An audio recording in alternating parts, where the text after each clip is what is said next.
A massive explosion ripped through the silence of the nameless mountain on the outskirts of Qingzhou City. The shockwave shattered the stillness of the deep woods. From a cave thick with spiderwebs, a figure shot out like a bullet. I slammed into the rock wall with such force the entire mountain seemed to tremble. I was finally back. I looked down at my long hair and my ancient-style robes. My name is Ning Chun, and I had just returned from the cultivation world. It sounded ridiculous, even to me. 2,000 years ago, right after high school graduation, I came to this mountain for a hike. I stumbled upon an ancient teleportation array and was whisked away to a realm beyond Earth. I spent 2 millennia struggling through the ranks, refining, foundation building, golden core, all the way to the nascent soul stage. I became a sect ancestor. The array only opens once every 2,000 years, and I planned to use it to come home. But I was ambushed by a group of mysterious experts during the transition. My Niwen Bao was shattered. My soul was heavily wounded.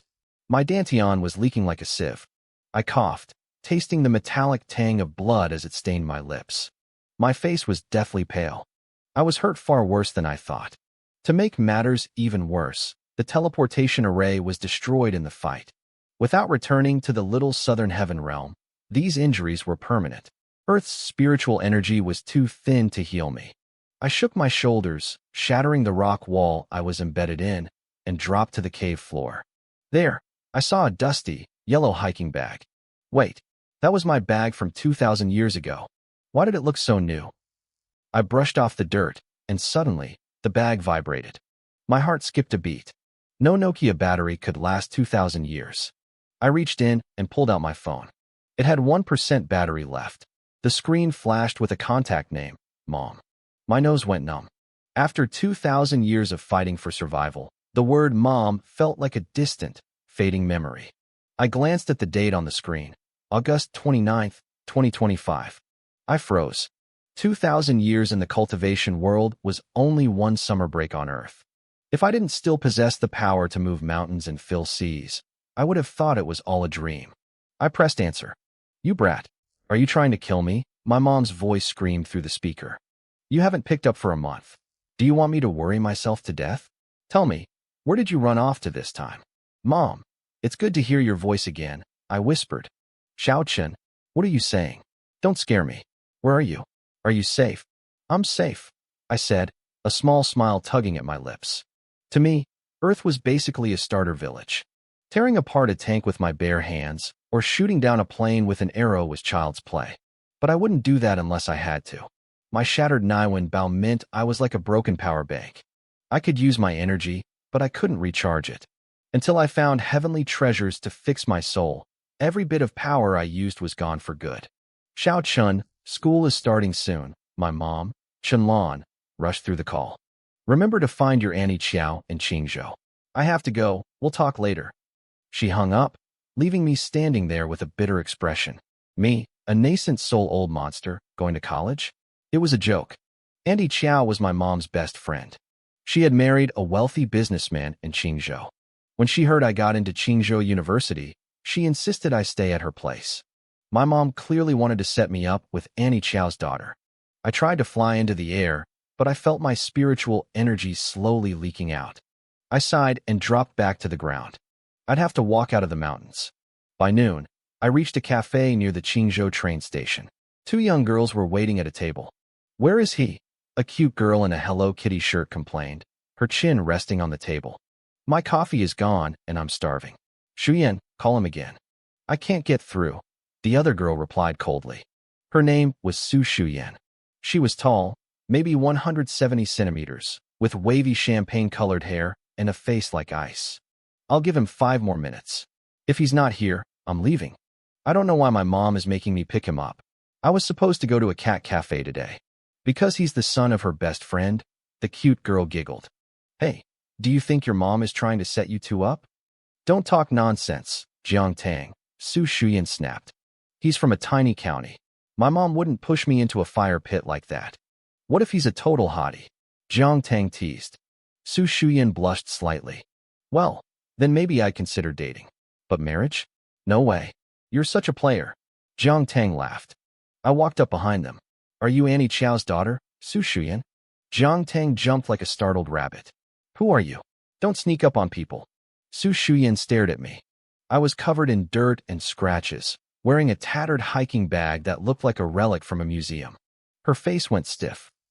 Where was the hottie they were talking about? She looked like she wanted to crawl into a hole. If anyone saw her with this country bumpkin, she'd be mortified. She leaned over and whispered to Jiang Tang. Please, save me. Act like you're the one meeting him. I'll buy you 3 lipsticks. Jiang Tang's eyes lit up. Deal. I watched them, wondering if they really thought I was an idiot. Hi. You must be Ning Chun, Jiang Tang said with a bright, fake smile. It must have been a long trip from Donyang County. Let's go eat. My stomach growled. I wasn't actually hungry, but because my Niwen Bao was broken, I was losing a tiny bit of energy every second. Eating was the only way to slow the decline. I couldn't believe it. A nascent soul cultivator, reduced to eating food to keep my cultivation from falling. We walked out of the cafe, and I saw a luxury Porsche Panamera parked out front.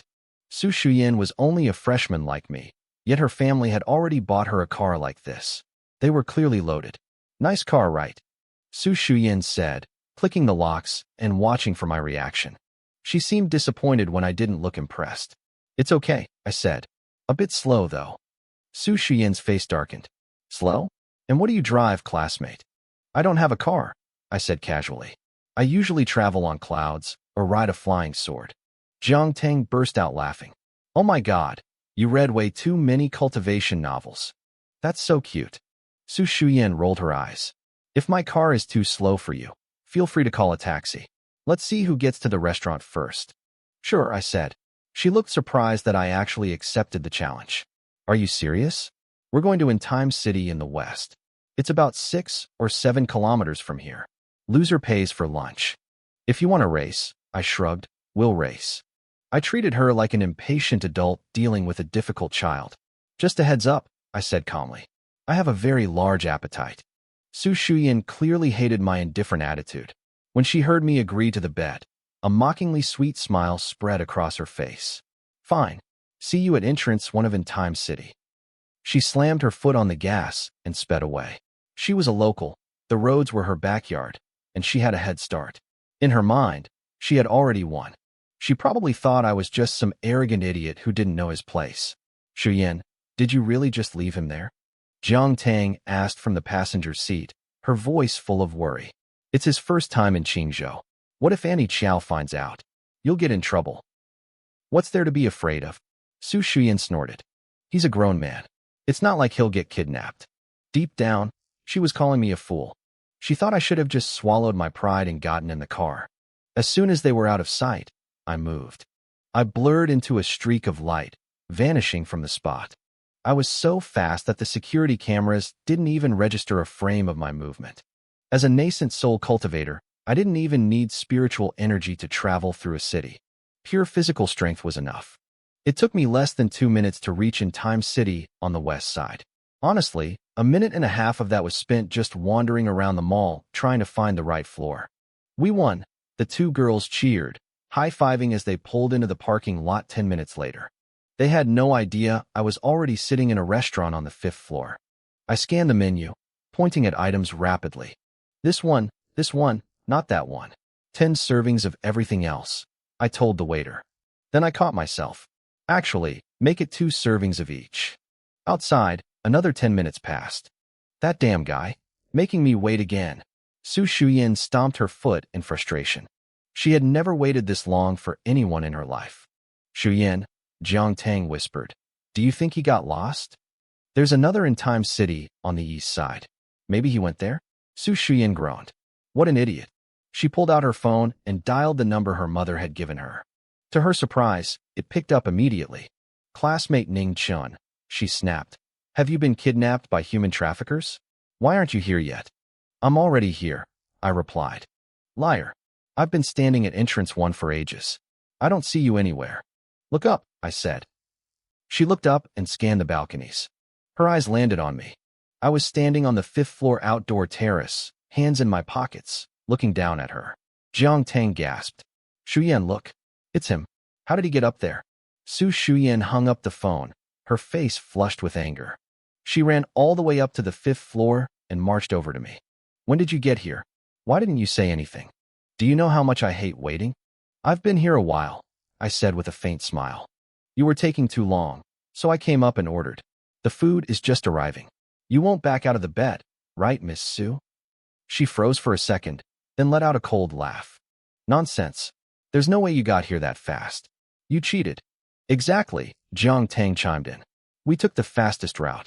You must have called the restaurant in advance, ordered the food, and then snuck up here while we were waiting for you. You look honest, Ning Chun, but you're actually very sneaky. I shook my head and signaled the waiter over.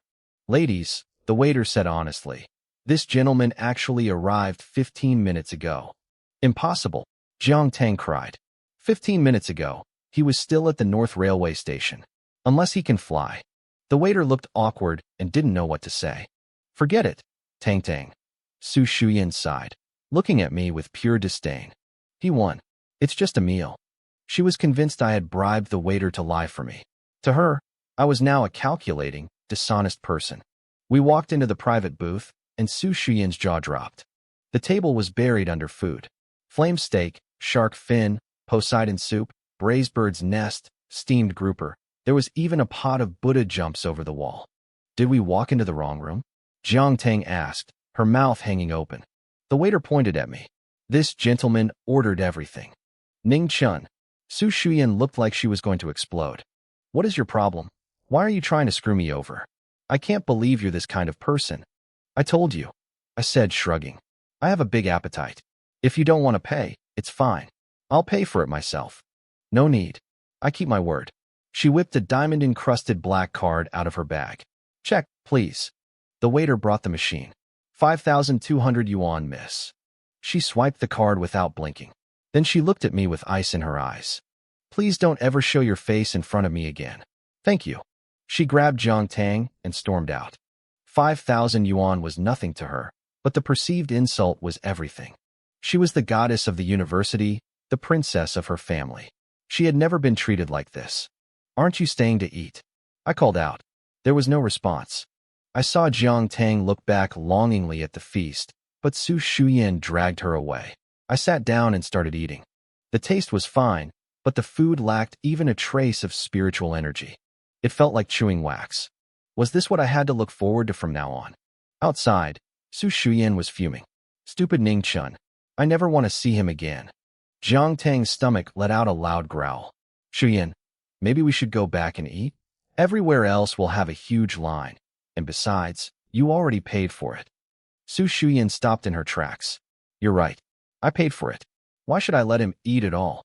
She turned to head back, but a guy in designer clothes with dyed yellow hair blocked her path. Shuyan, what a coincidence. We must be destined to meet. It was Chun Jihao, a former classmate and a notorious bully from a powerful family. Su Shuyan felt a wave of disgust. What are you doing here? She asked coldly. Just hanging out, he said, flashing a gentlemanly smile that didn't reach his eyes. You haven't eaten yet, right? I have a reservation at a new Michelin-starred French place. Come with me. You too, Tang Tang. His eyes lingered on Jiang Tang's figure. The two of them were the most famous pair at the university, the long-legged beauty and the cute girl with the hidden curves. Chun Jihao's dream was to have them both. Su Shuyan saw the look in his eyes and tried to pull Jiang Tang away, but Jiang Tang suddenly had a mischievous idea. Jiang Tang leaned in and whispered a wicked idea. She wanted to bring Chun Jihao along so he and I would clash like two dogs fighting over a bone. She thought watching the drama would be fun. To my surprise, Su Shuyan's eyes lit up. She actually liked the plan. She turned back to Chun Jihao with a forced, stiff smile and invited him to join us. Chun Jihao looked like he'd won the lottery. He thought his goddess was finally falling for him. He suppressed his excitement, acting like a total gentleman, and followed us back into the restaurant. He even silenced his phone, completely abandoning whatever other girl he was supposed to meet. When they walked back into the private room, I was still face down in the feast, eating as fast as I could. Chun Jihao looked confused, but Jiang Tang didn't miss a beat. She gasped, asking if I was a pig because I was eating so much. Su Shuyan just stared. I'd only been alone for a few minutes, yet half of the 30 dishes were already gone. I stopped chewing and looked up. I thought you left, I said. Why are you back? Su Shuyan crossed her arms, acting tough. I paid the bill. I can come back and eat if I want to. Why do you care? Chun Jihao stepped forward, pointing at me with a look of pure disdain. Shuyan, who is this kid? She explained that I was the son of her mother's best friend, just a guy from the countryside she had to look after. Chun Jihao's face went dark immediately. He clearly didn't like a hillbilly ruining his date. He walked over and slapped my shoulder. Hey buddy, you've had enough, right? Get lost. Shuyan and I have business to talk about. I ignored him, focusing entirely on a plate of stir-fried beef. He tried again, grabbing a piece of lemon chicken and tossing it aside. Then he offered me 2,000 yuan to go eat somewhere else. I took a sip of soup and frowned. Too little salt, I muttered. That was it. Chun Jihao snapped. I'm talking to you. Are you deaf? He reached out and swiped the rest of my chicken right out of my hand, sending it flying across the room. He was screaming now, demanding I show him respect. Jiang Tang giggled and pulled Su Shuyan back to give them a front-row seat for the show. But the show didn't go the way they expected. I stood up, reached out, and grabbed Chun Jihao by the hair. Before he could react, I slammed his face straight into a massive bowl of crucian carp soup. Glug, glug, glug. He thrashed around, nearly drowning in the broth. He tried to curse, but every time he opened his mouth, he just swallowed more soup. I held him there with one hand. To him, my grip must have felt like a steel vise. I am a nascent soul cultivator. Even if I'm heavily injured, I won't be bullied by a spoiled mortal brat. I told you, I said coldly, shoving his head deeper one last time. Don't disturb me while I'm eating. I let go and sat back down to finish my meal. I needed to pack my stomach with as much energy as possible to sustain my internal strength. When I finally finished, Chun Jihao was kneeling on the floor, coughing up soup. A large fish eye was actually stuck in one of his nostrils, and fish bones were poked into his cheeks like needles. You're dead, he screamed, his face covered in bits of fish meat. Don't you dare leave. I'm calling my guys. He stormed out, swearing revenge. I didn't care. I just signaled the waiter and told him to pack the leftovers. By the time Chun Jihao returned with a gang of thugs, we were long gone. Su Shuyan drove us to the Green City Rose Garden, a high-end gated community filled with villas and flowers. The air here felt a tiny bit cleaner, the spiritual energy slightly less thin than in the city. In the rearview mirror, Su Shuyan kept shooting me terrified looks. To her, I was a violent psychopath who almost drowned a guy over a piece of chicken. She was already convinced I'd be the type to commit domestic violence. But her mother had insisted she bring me home.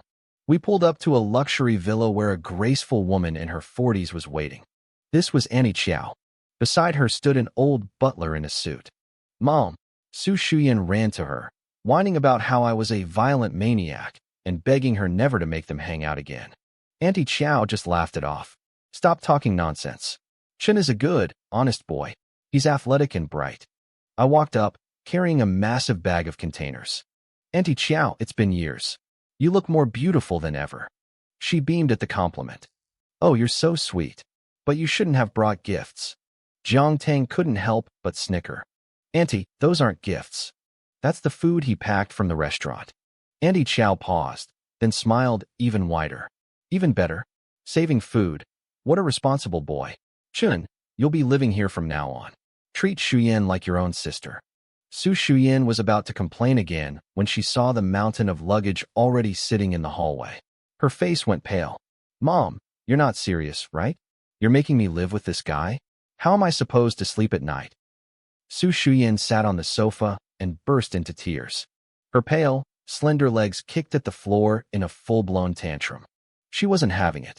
She looked at Jiang Tang and begged her to talk some sense into her mom, claiming they'd both be in danger if I stayed. The Jiang and Su families were old friends.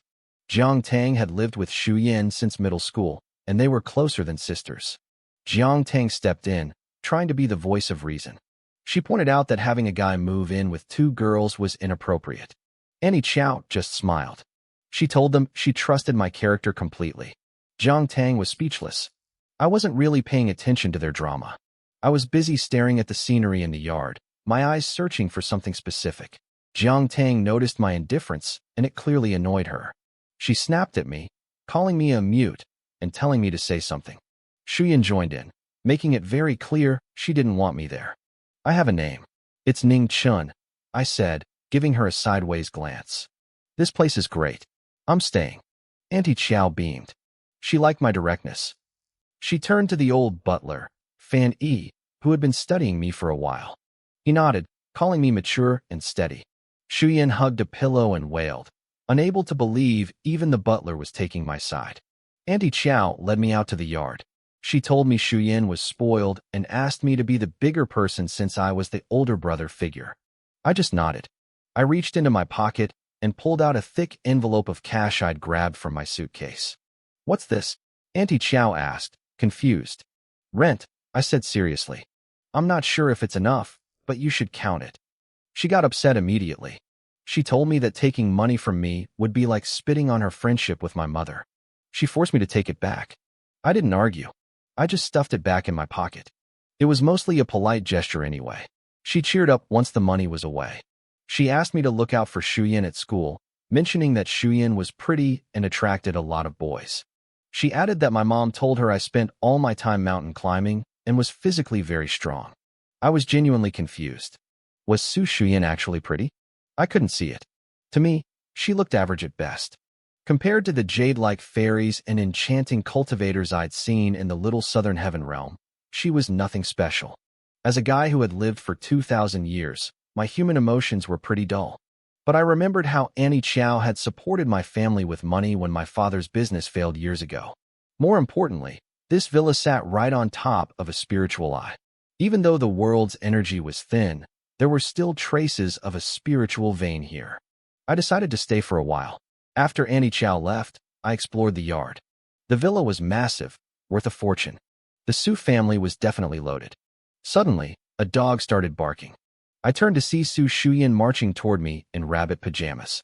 She was leading a massive, fierce-looking German shepherd that was missing an ear.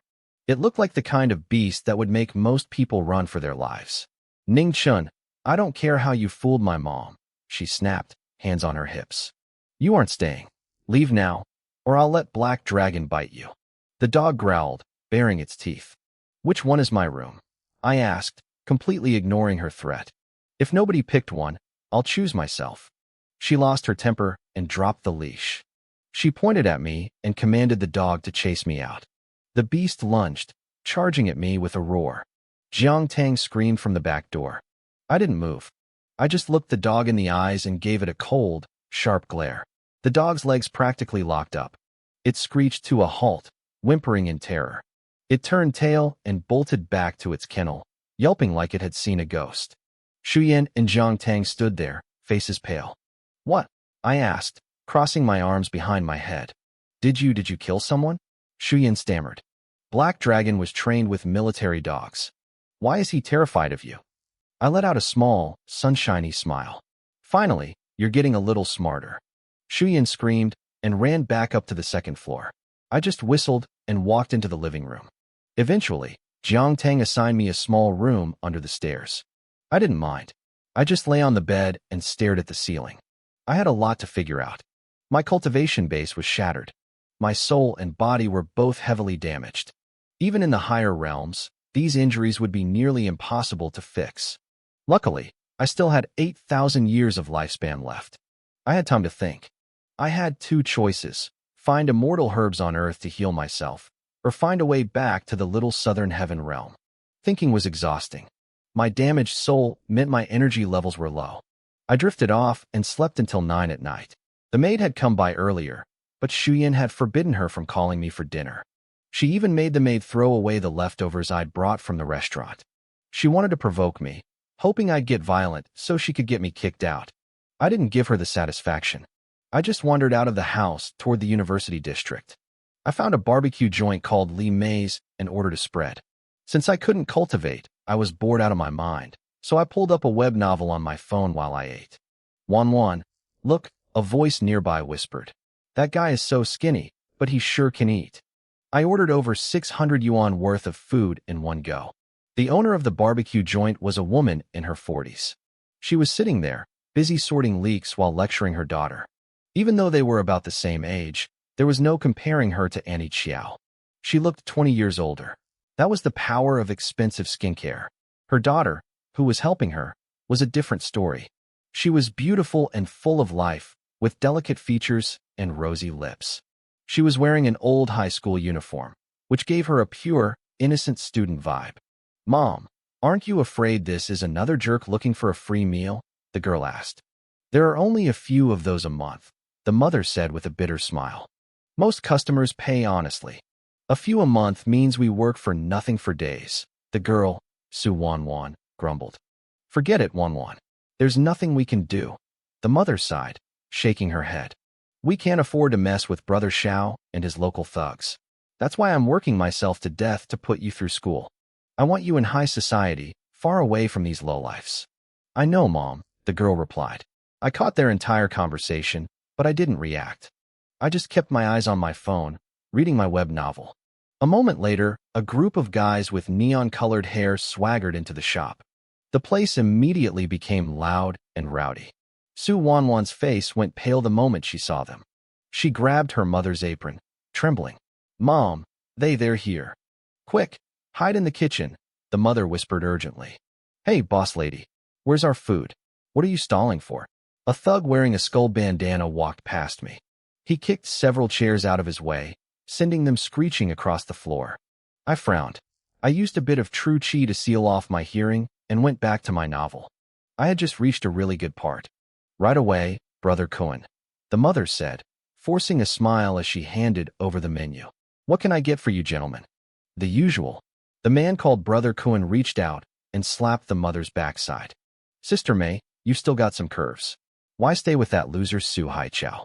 You'd be better off following me. At least then, no one on Shui West Street would dare mess with you. Right, boys?" The 5 thugs at the table burst into crude laughter. "Brother Cohen, you must be joking," Li Mei said, bowing and scraping. "I'm old and withered. How could I catch your eye? Just wait. I'll get started in the kitchen right now.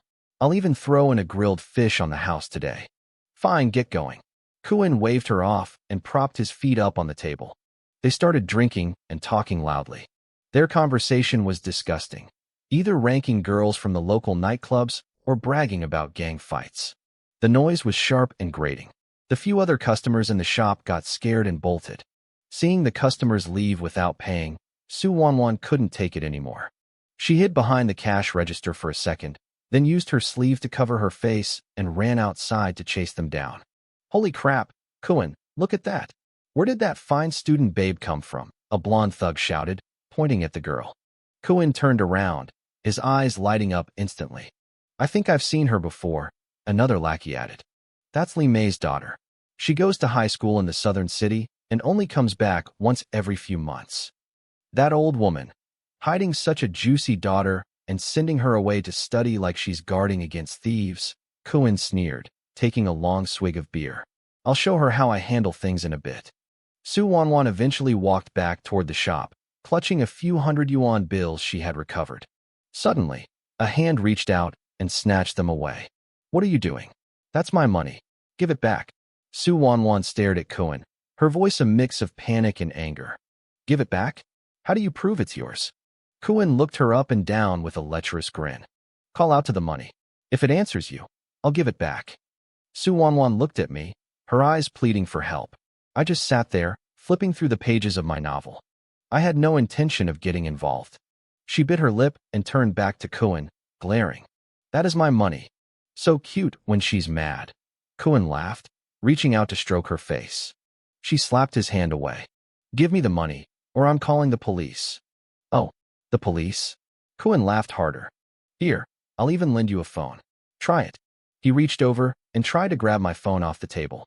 He clearly expected a young kid like me to be too terrified to resist. Instead, I looked up and gave him an annoyed glare. "What do you think you're doing?" I asked. Before Cohen could blow up at me, Li Mei heard the commotion and came running out. When she saw her daughter exposed to the thug's predatory stares, she rushed forward. "Brother Cohen, the food is almost ready. You can eat now." "Eat? Eat my ass." Cohen swung his hand and delivered a brutal slap to Li Mei's face. "Let me tell you something. From now on, every shop on Shui West Street pays an extra 4,000 yuan a month in protection fees. Those are Brother Zhao's orders. Mom, Su Wanwan cried, hugging her mother. Li Mei ignored the pain in her face, her voice trembling with terror. Brother Kuan, you're killing us. For 1,000? How can I possibly pay that? Can't pay? Well, how about this? Kuan said, his eyes locked on Su Wanwan's slender figure and pure face. Let your daughter call me Big Brother. Then you'll be my mother-in-law. I guarantee no one will ever bully you again. What do you say, Sister Mei? Brother Kuan, please, let us go. Li Mei sobbed, dropping to her knees. I'm begging you. Wanwan is only 18. She just got into Qingzhou University. Mom, don't kneel. Please. Su Wanwan was in tears. I watched all of this with a blank expression. I had lived for over 2,000 years. In the cultivation world, I had seen things like this a million times. At least Earth had laws. In the realms I came from, there was nothing. If someone wanted something, they took it. If you stood in the way, they killed you. They'd slaughter an entire village without blinking. Could I save everyone? No. There were too many people to save. Boss, how much do I owe you? I asked. I just wanted to pay and go home to finish my book. Li Mei looked at me, completely stunned. Su Wanwan thought I was a freak for being so cold, but she managed to choke out the answer. 530 yuan. I pulled up the QR code to pay, but Kuan swung his palm toward my face. Did I say you could pay? Who told you to move? The next second, I caught his wrist. I gave it a light squeeze. The sound of his wrist bone snapping was crisp and clear. Kuan let out a pig-like scream and collapsed to the floor, rolling in agony. Payment received. 530 yuan. The electronic voice announced from the register. Su Wanwan was frozen. She couldn't process what was happening. I had just taken down a thug and paid my bill at the exact same time. We're even, I said, tucking my phone back into my pocket. I stood up to leave. Kill him. Kill him now. Kuan shrieked from the ground. The 5 thugs bared their teeth, their faces twisting with rage. They lunged at me all at once, fists flying. Were they serious? I frowned, my patience finally snapping. I didn't have time for this. I swung my hand in one fluid motion. Slap, slap, slap, slap, slap. 5 hits, lightning fast. It sounded like a string of firecrackers going off in the small restaurant. A dozen bloody teeth sprayed into the air as all 5 thugs hit the floor next to Kuan. They clutched their faces, wailing like dying animals. Some of them were actually crying. Their jawbones had shifted completely out of place. The pain must have been unbearable. By the time Li Mei and Su Wanwan snapped out of their shock, I was already gone. I didn't care about the drama. I just wanted to get home and finish my novel. I was at the intersection when I heard heavy breathing behind me. Su Wanwan had chased me down, sweat dripping down her face. She looked exhausted, her chest heaving as she gripped her knees. Wait, how do you walk so fast? She gasped. Are you an athlete? I looked at her, my expression flat. If you're here to thank me for what happened back there, don't bother. She froze, her mouth hanging open, unsure of what to say. I didn't wait for a response. I just turned and kept walking. Once, a long time ago, I was a helpful young man. I used to jump into every fight to save the weak. But after 2,000 years, you get tired. People start to take your help for granted. Some even start to rely on you for everything. I wasn't interested in being a hero anymore. Back at the shop, Kuan and his boys were being loaded into ambulances. Their faces were twisted, their necks stuck at impossible angles. Doctor, look at me. Kuan moaned, his mouth slanted to the side. Why can't I move my neck? Me too, another thug cried. It's stuck. The emergency room doctors had never seen anything like it. The bones were severely misaligned, but they were locked in place as if they had grown that way. The only way to fix it would be to break the bones again and reconstruct their entire faces. It was my doing, of course. A little parting gift for their behavior. It was that kid, Kuan hissed, his eyes crossed in a permanent squint. This isn't over. It was after 10 when I got back to the Rose Garden Villa carrying several bags of groceries. I tried the key, but the door was deadbolt from the inside. I didn't get angry. I just flicked my finger, sending a sliver of true qi into the lock. It clicked open effortlessly. Inside, I could hear Su Shuyan and Jiang Tang talking in the living room. Shuyan, aren't we being too mean? Jiang Tang asked. Mean? He might be a murderer. Su Shuyan snapped, sitting on the sofa with a milk tea. I can't live under the same roof as someone like that. He was probably just joking, Jiang Tang muttered. Suddenly, Su Shuyan yelped. She had spilled the milk tea all over her new pajamas. She stood up, frustrated. Damn it, these are new. Tang, throw these in the wash for me. I have a game starting in a minute. She started pulling the pajamas off right there in the living room. That was the exact moment I walked through the door. We locked eyes. Her brain seemed to short-circuit. She knew she had locked the door. She couldn't understand how I was standing there. Don't look, she shrieked, spinning around and covering herself. In her panic, she threw the pajamas over Jiang Tang's head. Jiang Tang couldn't see me and thought Su Shuyan was still talking to her. I'm not looking, she yelled back. I cleared my throat twice. I didn't see anything. I walked past them and headed straight for the kitchen. Young people these days, they certainly have a lot of energy. Upstairs in the bedroom, Su Shuyan was hiding under her covers, her face burning with shame. He must have called a locksmith, she hissed through gritted teeth. Tang, I don't care what it takes. You have to find a way to kick him out. We aren't safe. Okay, Jiang Tang said, thinking fast. The rent.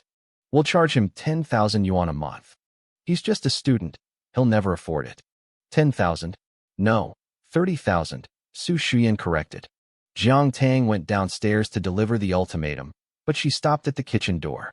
A strange, incredible aroma was wafting through the air. She had eaten dinner at 7, but her stomach growled instantly. Wow, Ning Chun, are you making soup? She asked, poking her head into the kitchen. Yeah, want some? I like Jiang Tang well enough. She was less of a headache than her friend. I'd love some. She completely forgot why she had come downstairs. I had prepared a medicinal soup using 17 different herbs. The chickens on this planet are weak compared to the blood rain birds in the cultivation realm, but for a mortal, this was a masterpiece. She drank it down like it was the elixir of life. The next morning, the atmosphere was tense. Su Shuyan was still furious at Jiang Tang for betraying her by drinking my soup. She spent the entire drive to Qingzhou University glaring at me through the rearview mirror of her Rolls-Royce. Yesterday wasn't intentional, I said quietly. Shut up. Don't you dare talk about it, she screamed, covering her ears. The driver was sweating, clearly overwhelmed by the conversation happening in the back seat. Don't worry, I said. We won't be living together for long. I have a plan. Good, she snapped, turning away, though her face was still flushed pink. 10 minutes later, the Rolls-Royce pulled up to the university gates. It drew eyes from everyone on campus, especially when Su Shuyan stepped out. She looked stunning in her champagne-colored hair and school-style skirt. Jiang Tang was right behind her, her athletic figure turning just as many heads. I followed them out, my eyes glued to my phone. I was busy reading my novel and letting out an occasional yawn.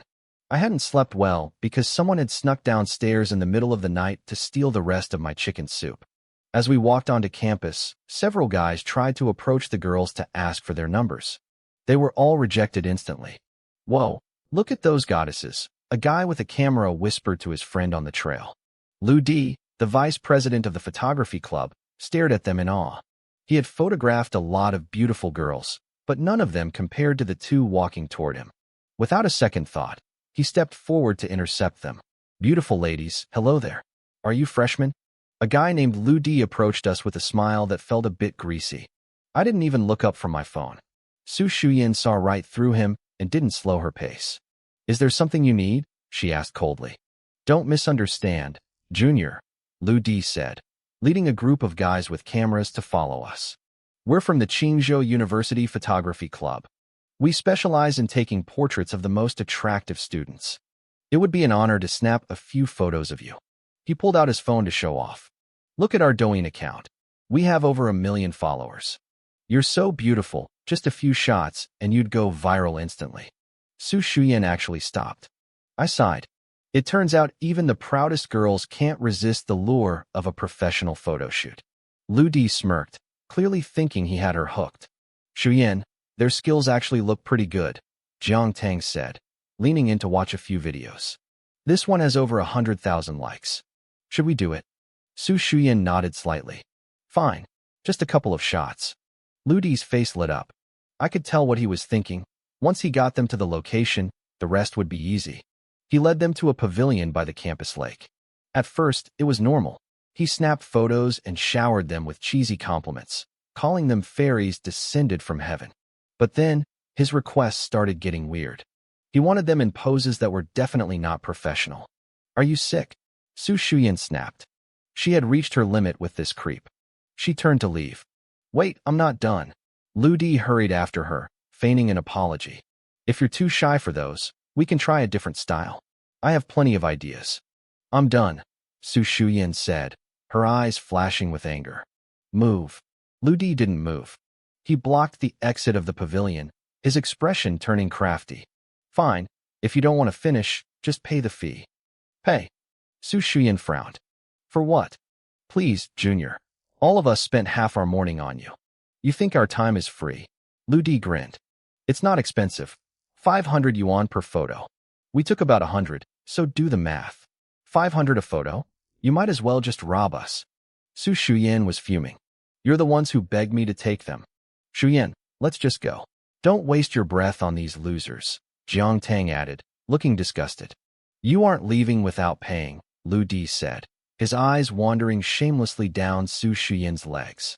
With legs like those, a full series would gain me so many followers. Just cooperate, Junior. Su Shuyan stamped her foot, ready to scream, but suddenly Lu Di's feet left the ground.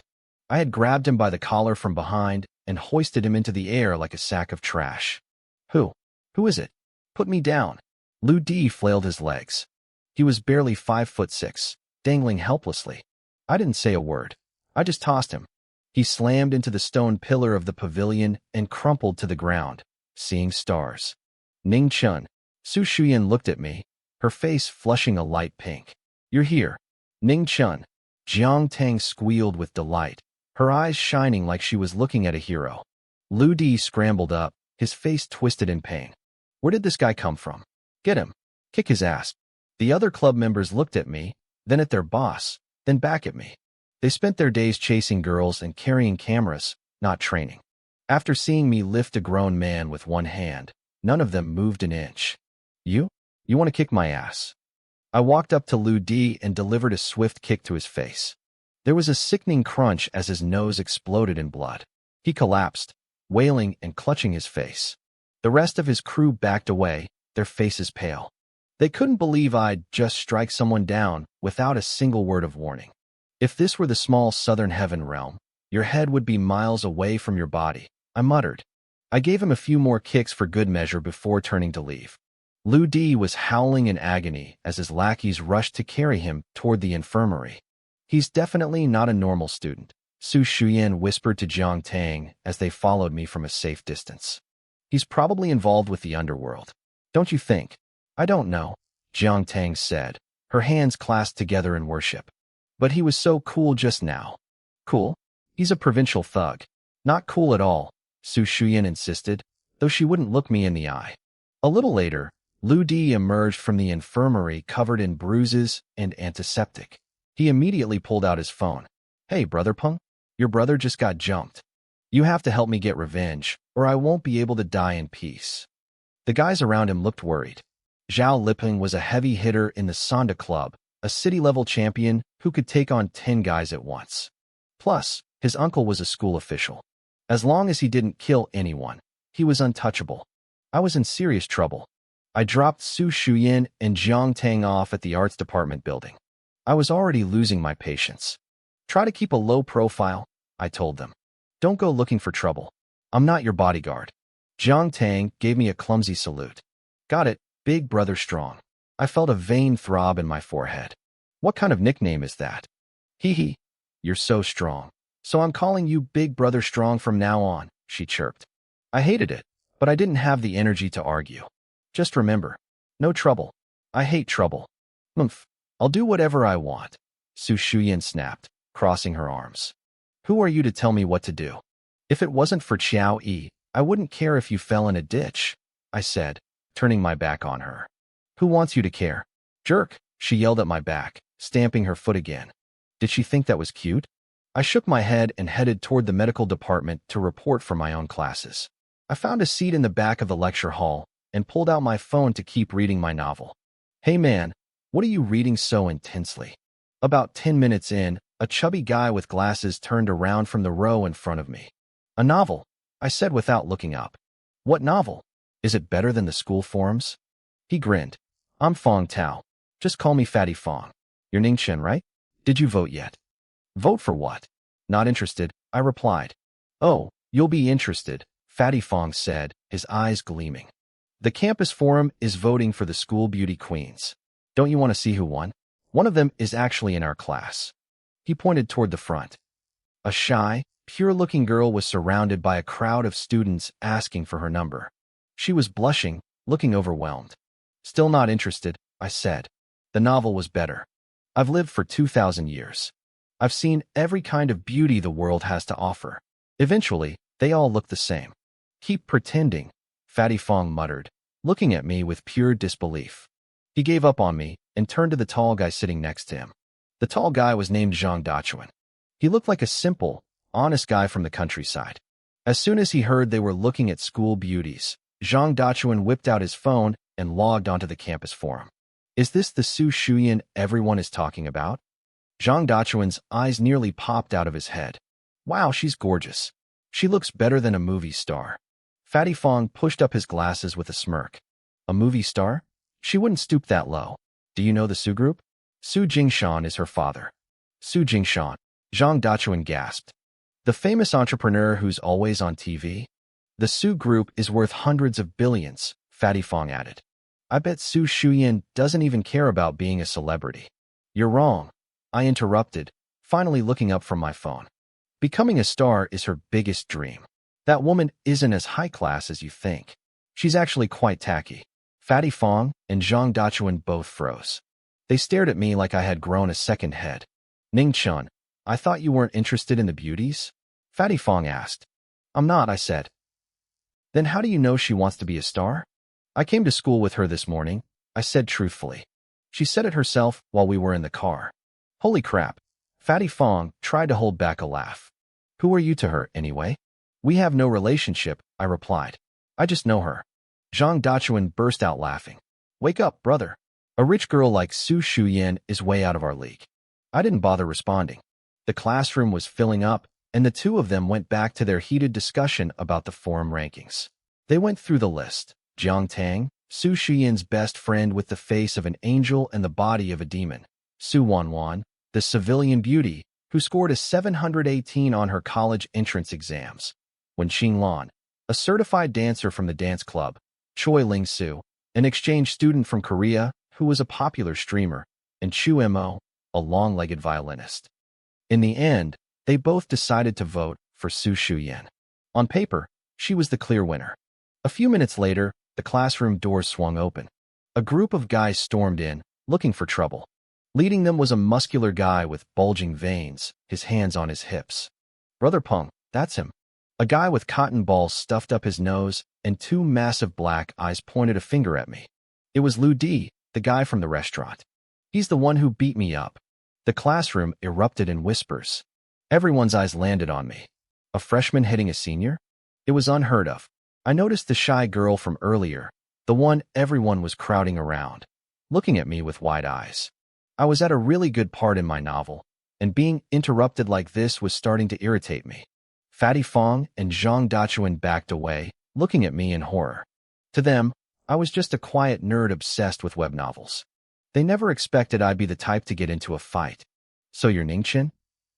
The muscular leader, Zhao Lipeng, stepped down from the podium. He marched over and slammed his foot onto my desk with a deafening bang. I heard you're pretty arrogant. The other students scrambled to get out of the way. Zhang Dachuan, being the honest guy he was, stood his ground. Hey, senior, what are you doing? Slap. Zhao Lipeng swung his hand and delivered a brutal backhand to Zhang Dachuan's face. The tall guy stumbled back, nearly falling over. I'm Zhao Lipeng from the Sonda Club. Get lost. The room went silent. I heard students whispering in fear. Zhao Lipeng was a city-level Sonda champion. Everyone thought I was a dead man. You want some too, Fatty? Zhao Lipeng sneered at Fatty Fong, who was shaking so hard he could barely stand. No, senior. Slap. Another loud crack echoed through the room. Fatty Fong squeezed his eyes shut, waiting for the pain, but it never came. Instead, Lu Di, the guy who had brought the gang here, hit the floor, clutching his face and screaming. Zhao Lipeng, are you crazy? Why did you hit me? Lu Di spat out a mouthful of blood and half a tooth. I don't know. Zhao Lipeng backed up, staring at his own hand. It wasn't me. The other Sonda Club members looked at each other, confused. They wondered if their leader had practiced so hard he'd lost his mind. If it wasn't you, then was it a ghost? I said, still sitting in my chair. Under the desk, my index finger twitched slightly. Everyone saw you do it. Really? It wasn't me, Zhao Lipeng roared. Suddenly, his right arm swung out in a wide arc, delivering a massive punch straight into Lu Di's face just as he was trying to stand up. Lu Di's nose, which had finally stopped bleeding, exploded again. The cotton balls flew out like rockets as he collapsed onto the floor. Zhao Lipeng, screw you. Lu Di groaned before passing out. What is happening? Zhao Lipeng looked like he was having a breakdown. Did I go into a cultivation trance or something? He started slapping himself across the face, over and over, until his own mouth was bleeding. I shrugged, signaling to the room that his self-harm had nothing to do with me. I reached out and helped Zhang Dachuan up. This tall guy was all right. He actually stood up for me when things got heated. Teacher, over here. He's trying to attack our classmates. The pure-looking girl from earlier ran into the room with two teachers. They stopped dead when they saw Zhao Lipeng frantically slapping himself, looking absolutely terrified. The girl looked confused. What had she missed? The teachers quickly dragged the Sonda Club members away. Are you okay? The girl asked, walking up to my desk. I looked at her. It's you? It was the daughter of the woman from the barbecue stall last night, Su Wanwan. Her eyes brightened, and she looked like she wanted to talk, but the counselor walked in right then. She had to hurry back to her seat. The counselor, Mr. Wong, checked on me briefly before announcing that military training would start tomorrow. After the meeting, Su Wanwan rushed over to find me, but I was already gone. Excuse me, do you know where that student went? She asked Fatty Fong and Zhang Dachuan. Fatty Fong's face turned bright red. He had never spoken to a girl this pretty before. I don't know. Maybe the bathroom. Zhang Dachuan rubbed his jaw. He was amazed. I had given his face a quick rub before I left, and the pain was completely gone. He realized I wasn't bragging about my medical skills. Su Wanwan's face fell.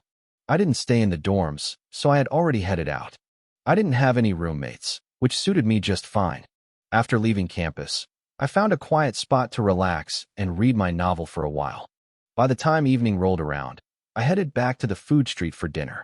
I ended up at Li Mei's barbecue stall again, but as I approached, I saw a group of thugs with fierce expressions surrounding the mother and daughter. They were interrogating them, demanding my phone number. It was a bizarre sight. Half of these guys had crooked mouths or squinting eyes from our last encounter, and their leader, Ma Kuan, was still cross-eyed. It looked hilarious, but Li Mei and Su Wanwan weren't laughing. Please, Brother Kuan, Li Mei pleaded. A customer's contact info is private. I can't give it to you. Just leave us alone. Privacy? My ass. Ma Kuan snarled, his teeth clenched. That kid trashed me. If I don't kill him, how am I supposed to keep my reputation? Either I wreck your shop today, or you give me his number. Pick one. Su Wanwan looked torn. She knew who I was, but she was hesitating, unsure if she should reveal my identity to save the shop. Are you looking for me? I asked, stepping into the light. The thug spun around. I stood there with my hands in my tracksuit pockets, looking like just another ordinary student. You brat. You actually dared to show up. Ma Kuan pointed at his crossed eyes. The hospital couldn't even fix this. Tell me, was this your doing? Yeah, I did it, I admitted honestly. I glanced at the whole group. Come at me all at once. Don't waste my time. I haven't eaten yet. Ma Kuan lost it. You arrogant prick. Kill him. He pulled a collapsible baton from his waist and charged. His 10 subordinates followed suit. The restaurant turned into a mess of overturned tables and crashing plates.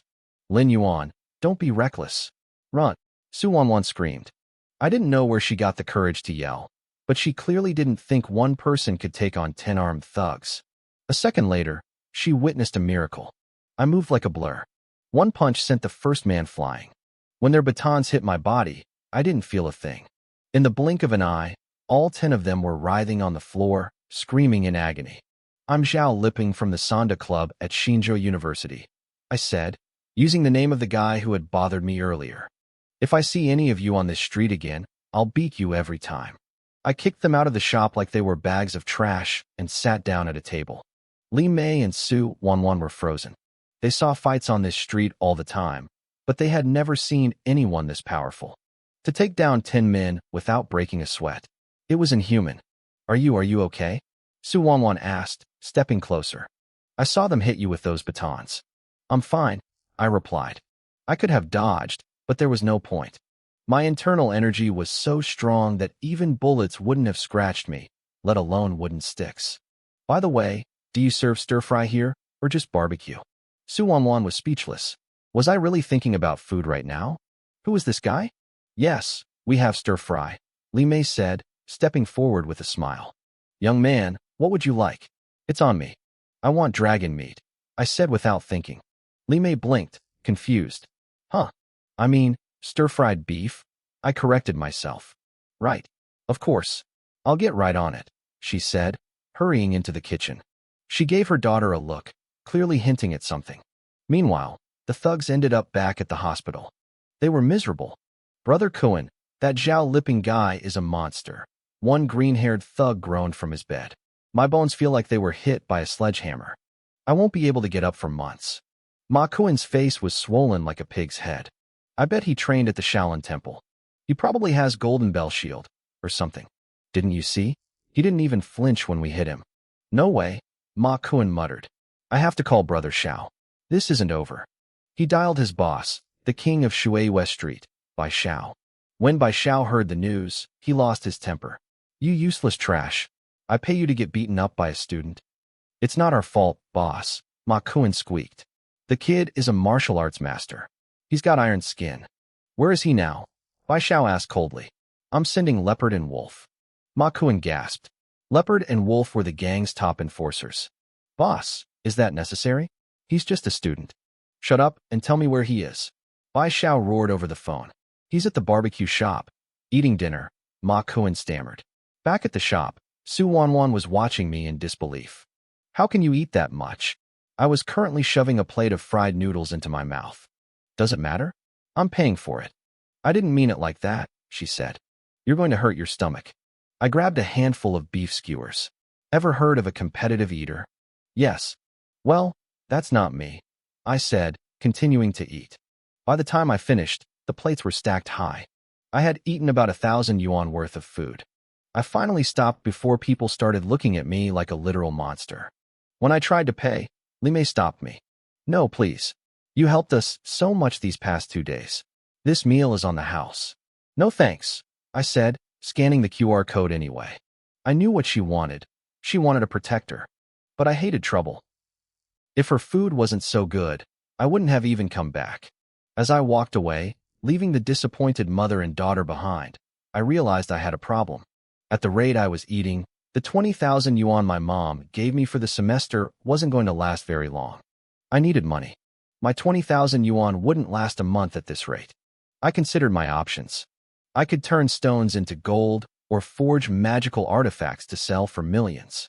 I could even find some dying billionaires and extend their lives for a hefty fee. The problem was, all of that required spiritual energy, and right now, mine was low. I sighed and took a sharp turn into a pitch-black alleyway. Where'd he go? A voice whispered. To the left. After him. 2 men in black trench coats hurried into the alley. I didn't keep them waiting. Looking for me? I asked, stepping out from the shadows. They jumped, startled that I'd spotted them. They traded a look of genuine surprise. Ning Chun, right? One of them said, finding his voice. You noticed us tailing you. You really are a martial artist. I kept my hands in my pockets, bored. Get to the point. Who sent you? Kid, we should be the ones asking questions, the man on the left said. He pulled back his hood, revealing a face covered in jagged scars. If any gang members had been there, they would have recognized him instantly. This was Chun Zibao, one of Boss Zhao's top 2 enforcers. 4C's gang, Blue Dragon Society, Tiger Gate. Chun Zibao pulled a knife from his coat, the blade gleaming in the moonlight. Which one do you belong to? I looked at him for a moment, then answered seriously. I am from the Pure Yang Infinite Palace. Pyongyang what? Are you talking to me about some fantasy novel crap? Chun Zibao roared, waving the knife. I'll kill you right now. Bao, stop wasting time. His brother, Chun Zilong, growled. He was a massive, hulking man. Grab him, take him back, and beat him. Let's see which is harder, his bones or our clubs. As he spoke, Chun Zilong lunged. He moved like an arrow shot from a bow. I could tell his physical stats were 10 times better than a common thug, but he was still miles away from the lowest level of chi refining. Robbery, I muttered. I met his charge with a single kick. Chun Zilong didn't expect me to be so fast. My foot slammed into his chest, the sound of snapping ribs echoing in the alley. He sprayed a mouthful of blood and collapsed. Brother, Chun Zibao screamed. He charged me with the knife. I'll kill you. I didn't dodge. I reached out, snatched the dagger from his hand, and crushed it. Right in front of his eyes, I kneaded the steel blade into a ball of metallic clay. You. Chun Zibao froze. He looked like he'd lost his mind. You're even worse than your brother, I said coldly. I flicked my right index finger. A translucent thread of spiritual energy seeped out, connecting to the fallen Chun Zilong. What is happening to me? Chun Zilong stammered. His body jerked. He stood up like a stiff puppet, his movements completely out of his control. Brother, what's wrong? Chun Zibao cried. Run, get away. I can't control myself. Chun Zilong yelled. It was a pathetic sight. Chun Zilong, moving like a marionette on strings, swung a heavy fist and smashed it into his brother's face. Blood sprayed from Chun Zibao's nose. Soon, the two brothers were locked in a brutal brawl, beating each other until they were bruised, bloody, and concussed. I turned and walked out of the alley. I pulled out my phone and dialed the police. Hello? I'd like to report a fight. It's very violent. I'm so scared. I strolled back to the Rose Garden Villa. When I walked in, I was surprised to see Su Shuyan's father, Su Jingshan. He was a famous entrepreneur in Qingzhou. Su Shuyan was currently wiggling her shoulders on the sofa, acting like a 3-year-old and calling him daddy in a sugary voice. The moment she saw me, her face turned cold. She crossed her legs and resumed her icy princess act. So you're Ningchen? Su Jingshan walked over. He had sharp, piercing eyes. His butler, Fan Yi, followed him like a shadow. Hello, Uncle Su, I said politely. I heard about what happened today, Su Jingshan said with a kind smile. Thank you for helping Shu Yan out of that mess. Your mother and Shu Yan's mother are best friends, so I hope you and Shu Yan can become good friends too. Daddy, I don't want to be friends with him, Su Shuyan chirped. I don't want to either, I agreed. You. She was so angry she threw a sofa cushion at me. Who do you think you are? People are lining up to be my friend. I tilted my head, letting the cushion fly past. Relax. We'll be going our separate ways in 3 months anyway. What do you mean separate ways? You make it sound like we're dating, she screamed, shaking her fists. That's enough, Su Jingshan said with a strained smile. He gestured for me to follow him into the yard. As we stepped from the light into the darkness of the garden, his expression turned cold. I noticed the shift immediately. Uncle Su, if you have something to say, just say it. Fine, he said, his face becoming very serious. Ning Chun, I didn't want you moving in here. Shu Yan is the jewel of the Su family. If word gets out that she's living with a young man your age, it will cause a scandal in Qingzhou. My first warning to you, do not tell anyone you live here. Why not just kick me out? I asked. 2 reasons. First, my wife likes you. She even wants to set you up with Shu Yan. That is a fantasy, of course. It will never happen. He said this with absolute certainty. Second, Shu Yan told me you're strong. You've trained. I've practiced a bit, I nodded. Old Fan has practiced too, Su Jingshan said, glancing at his butler. He's an 8th level practitioner. Do you dare to trade a few blows with him? You should ask him that question, not me, I replied. Su Jingshan and Fan Yi shared a look and laughed. Young man, you have a big mouth for your age, Fan Yi said, his hands behind his back. Have you ever heard of internal strength? Internal strength? No, I said, shaking my head. If he was talking about basic martial arts, I really didn't know the local terminology. Fan Yi sighed, clearly thinking I was just a hobbyist. He stepped forward, curled his fingers into a claw, and struck the air toward a ginkgo tree. Crack. 5 deep finger marks appeared on the trunk, sinking half an inch into the wood. If that had hit a person, they'd be dead or crippled. This is internal strength, Fan, he said proudly. Only those who have trained for decades can master it. We are called martial generals. In ancient times, we could take on 100 men alone.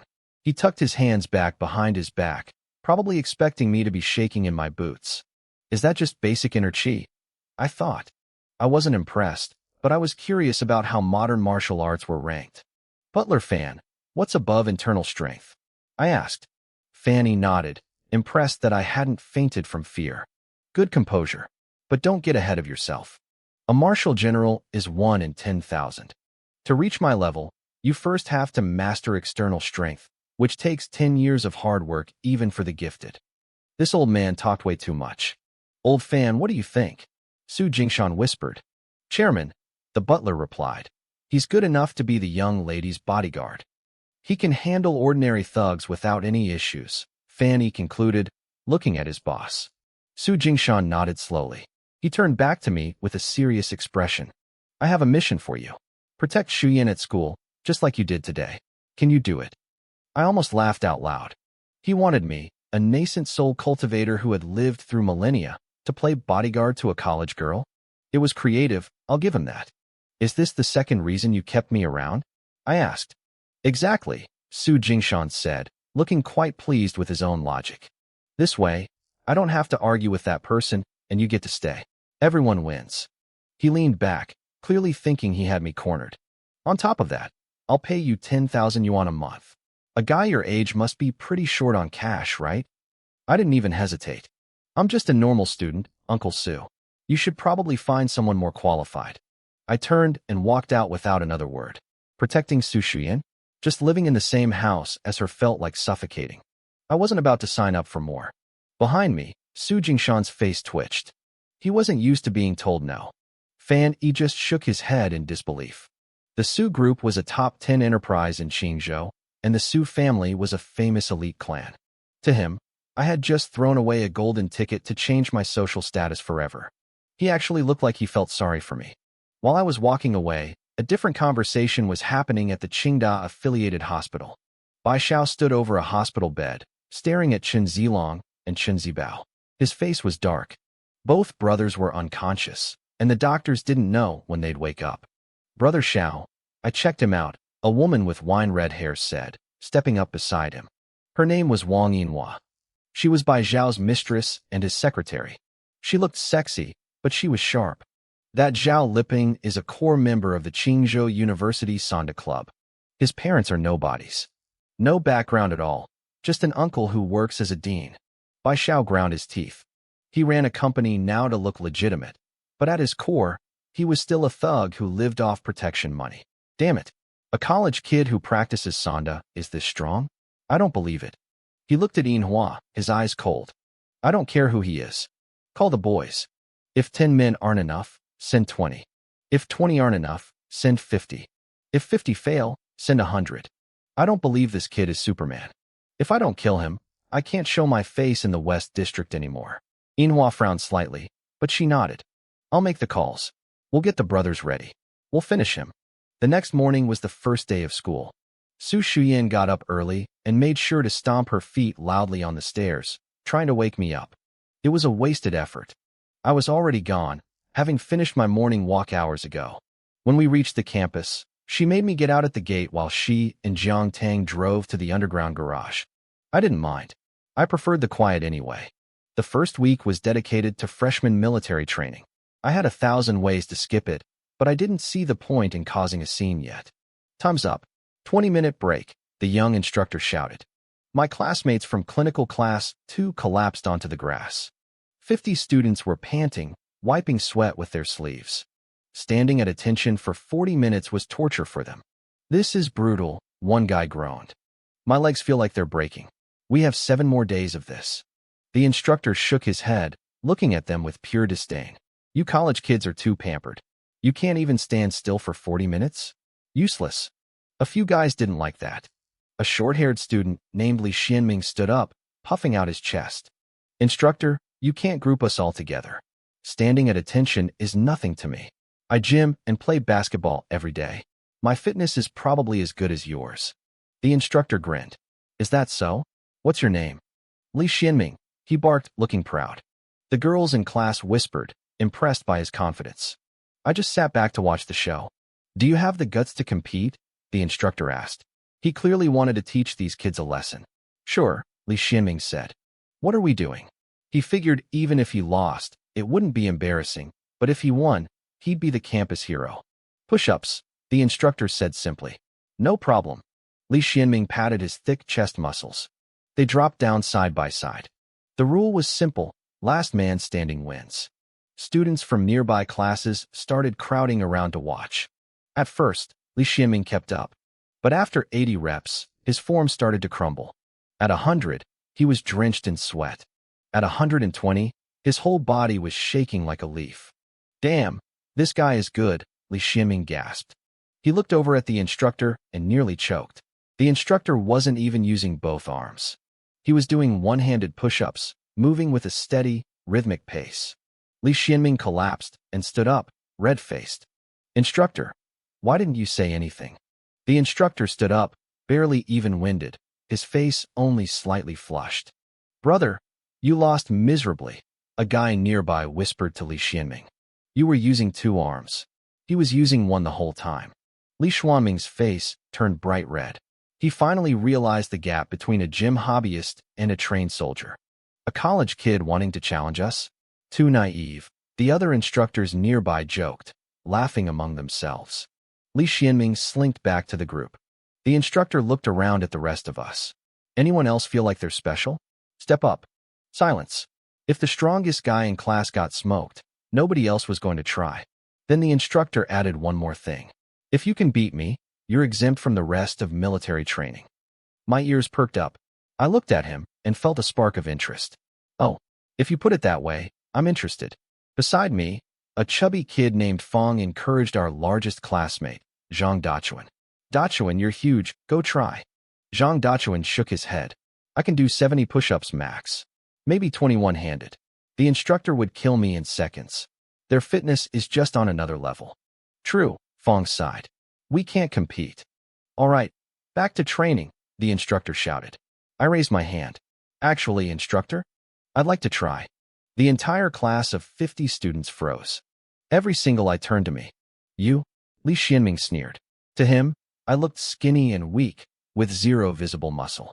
If he couldn't do it, he was certain I couldn't. Wait, someone whispered. Isn't that the guy who messed with Zhao Lipeng from the Sonda Club yesterday? I heard he's the one who hit seniors. Holy crap, he hit seniors? Is he really that brave? The class started whispering. No one knew where this guy, Ning Chun, had come from. But if he was bold enough to challenge the instructor, he had to have some skills, right? The young instructor sized me up with a skeptical look. Ning Chun, you want to challenge me? Are you sure about this? Instructor, does what you said earlier still count? I asked, needing to be certain. If I win, I don't have to do military training anymore? Does it count? The instructor grinned with pure confidence. Of course it counts, but you have to actually beat me first. That works for me. I felt a sense of relief. I stepped out of the formation and lined up next to him. We started at the same time. At first, it was standard double-arm push-ups. One after another, we kept a steady rhythm. If he wins, I'll eat crap on a live stream, Li Xianming muttered to the guy standing near him. He was still bitter about his own failure. Nearby, a girl with glasses and a round face looked at Su Wanwan. Wanwan, do you think Ning Chun can actually win? Su Wanwan nodded slightly. I believe he can. Wanwan, you're overthinking it, another girl said, tossing her high ponytail. She was pretty, but her expression was full of disdain. He's just a student. There's no way he beats an instructor. These guys train every single day. Exactly, a girl with a freckled face added. Professionalism matters. Don't challenge someone's livelihood with your hobby. Even though all the girls in the dorm thought I was going to lose, Su Wanwan held onto a sliver of hope. She had seen me handle Ma Kuan and his thugs like I was playing a game. Even a soldier might not be able to do that so effortlessly. Soon, we passed 50 reps. The young instructor decided to show off. He shifted from 2 arms to 1. Kid, you're still too green to compete with me. The instructor thought to himself with a smirk. I'm the push-up record holder for my entire company. Then, he looked over at me and froze. I hadn't just switched to one arm. I started folding my fingers back, one by one. Eventually, I was balanced on a single pinky finger. I kept going, my body moving up and down rapidly. How is that possible? The instructor was stunned. A chorus of screams erupted from the class 2 medical students. The girls who just said I'd lose were staring with their mouths hanging open. Oh my God, one finger? Am I seeing things? Is that the legendary one-finger Zen push-up? And on his pinky. Damn, that's insane. It wasn't just my class anymore. Students from nearby groups started running over to watch. Even the other instructors were there, their jaws practically hitting the grass.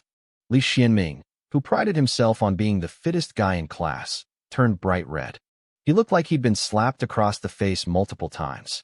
In the world of fitness influencers, you see people doing fancy push-ups all the time. One-finger push-ups exist, but they usually use the index finger. I was giving them a show with my pinky, doing dozens of reps without breaking a sweat. If I wasn't worried about scaring them to death, I could have done them with no hands at all. Who are you exactly? The instructor asked as I stood up. He looked at me like I was a monster. I couldn't exactly tell him I was a 2,000-year-old cultivator. I just used Li Xuanming's own excuse. I just work out every day, play a little basketball. My fitness just kind of developed into this. The instructor glanced at Li Xianming. He felt like I was mocking him on purpose. Li Xuanming's teeth were gritted so hard I thought they might snap, especially when he saw Su Wanwan looking at me with total admiration. I didn't know Ning Chun was this much of a beast. Fong and Zhang Dachuan whispered to each other, completely shocked. Instructor, if there are no problems, I'll be going now. I turned to walk away. Wait. The instructor chased after me, sweating. He tried to explain that he was just joking and that I couldn't actually skip training. I wasn't happy. What do you mean? If you hadn't made the bet, I wouldn't have bothered showing off. The situation eventually reached the head instructor. Surprisingly, to save the program's reputation, the head instructor made an exception. He allowed me to skip the rest of the military training. That kid is something else, the 40-year-old head instructor muttered, watching me walk away. He didn't show a hint of intimidation in front of me. Sir, is this really okay? The young instructor asked, looking worried. I'm afraid the other students will have thoughts about this. Thoughts? What thoughts? The head instructor put his hands behind his back. If any of them can do 10 one-finger push-ups, they can skip training too. I said it.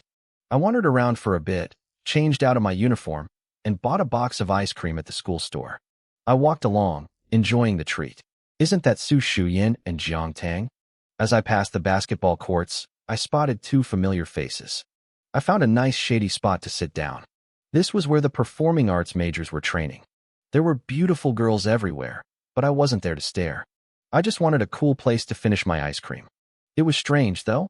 With Su Jingshan's connections, Shuyan shouldn't have had to do this. She shouldn't be suffering under the sun. Maybe he was trying to toughen her up? I pulled out my phone and relaxed. Shuyan, look. Isn't that the strong guy? Jiang Tang whispered, pointing at me. How come he doesn't have to train? Su Shuyan looked over. When she saw me sitting in the shade, eating ice cream while she baked in the sun, her eyes flared with anger. To her, I was just a violent freak. Damn it, she thought. I'm out here roasting, and he's just flaunting that ice cream. Is he trying to get back at me? The day eventually ended. I had actually fallen asleep under the tree. Since I wasn't in uniform, the other instructors assumed I was an upperclassman and left me alone. Brother Peng, that Ningchen kid is weird. Next time we need to bring more people and really teach him a lesson. I heard Lu Di's voice nearby. Last time was just a fluke. My training was off, Zhao Lipeng grumbled. Next time I see him, I'm going to beat him to death. The two of them walked right past me without noticing. They had gathered a group of friends and a couple of pretty freshman girls they'd just met. They were all heading out to a bar to party. But they didn't even make it 2 blocks past the school gate before a large group of thugs armed with weapons poured out of an alley, surrounding them. Crap, Brother Peng, what's going on? Lu Di started shaking and ducked behind Zhao Lip. Zhao Liping was terrified too. He swallowed hard and whispered, "Don't panic. It's just a gang fight. This is common. It has nothing to do with us. We just pretend we didn't see anything and slip away. Go, go, go. Move fast." Zhao Lipeng led his group, hunched over, trying to sneak toward the end of the alley while everyone watched. The eyes of 40 or 50 thugs followed Zhao Liping's group as they tried to creep away. The alley was deathly silent.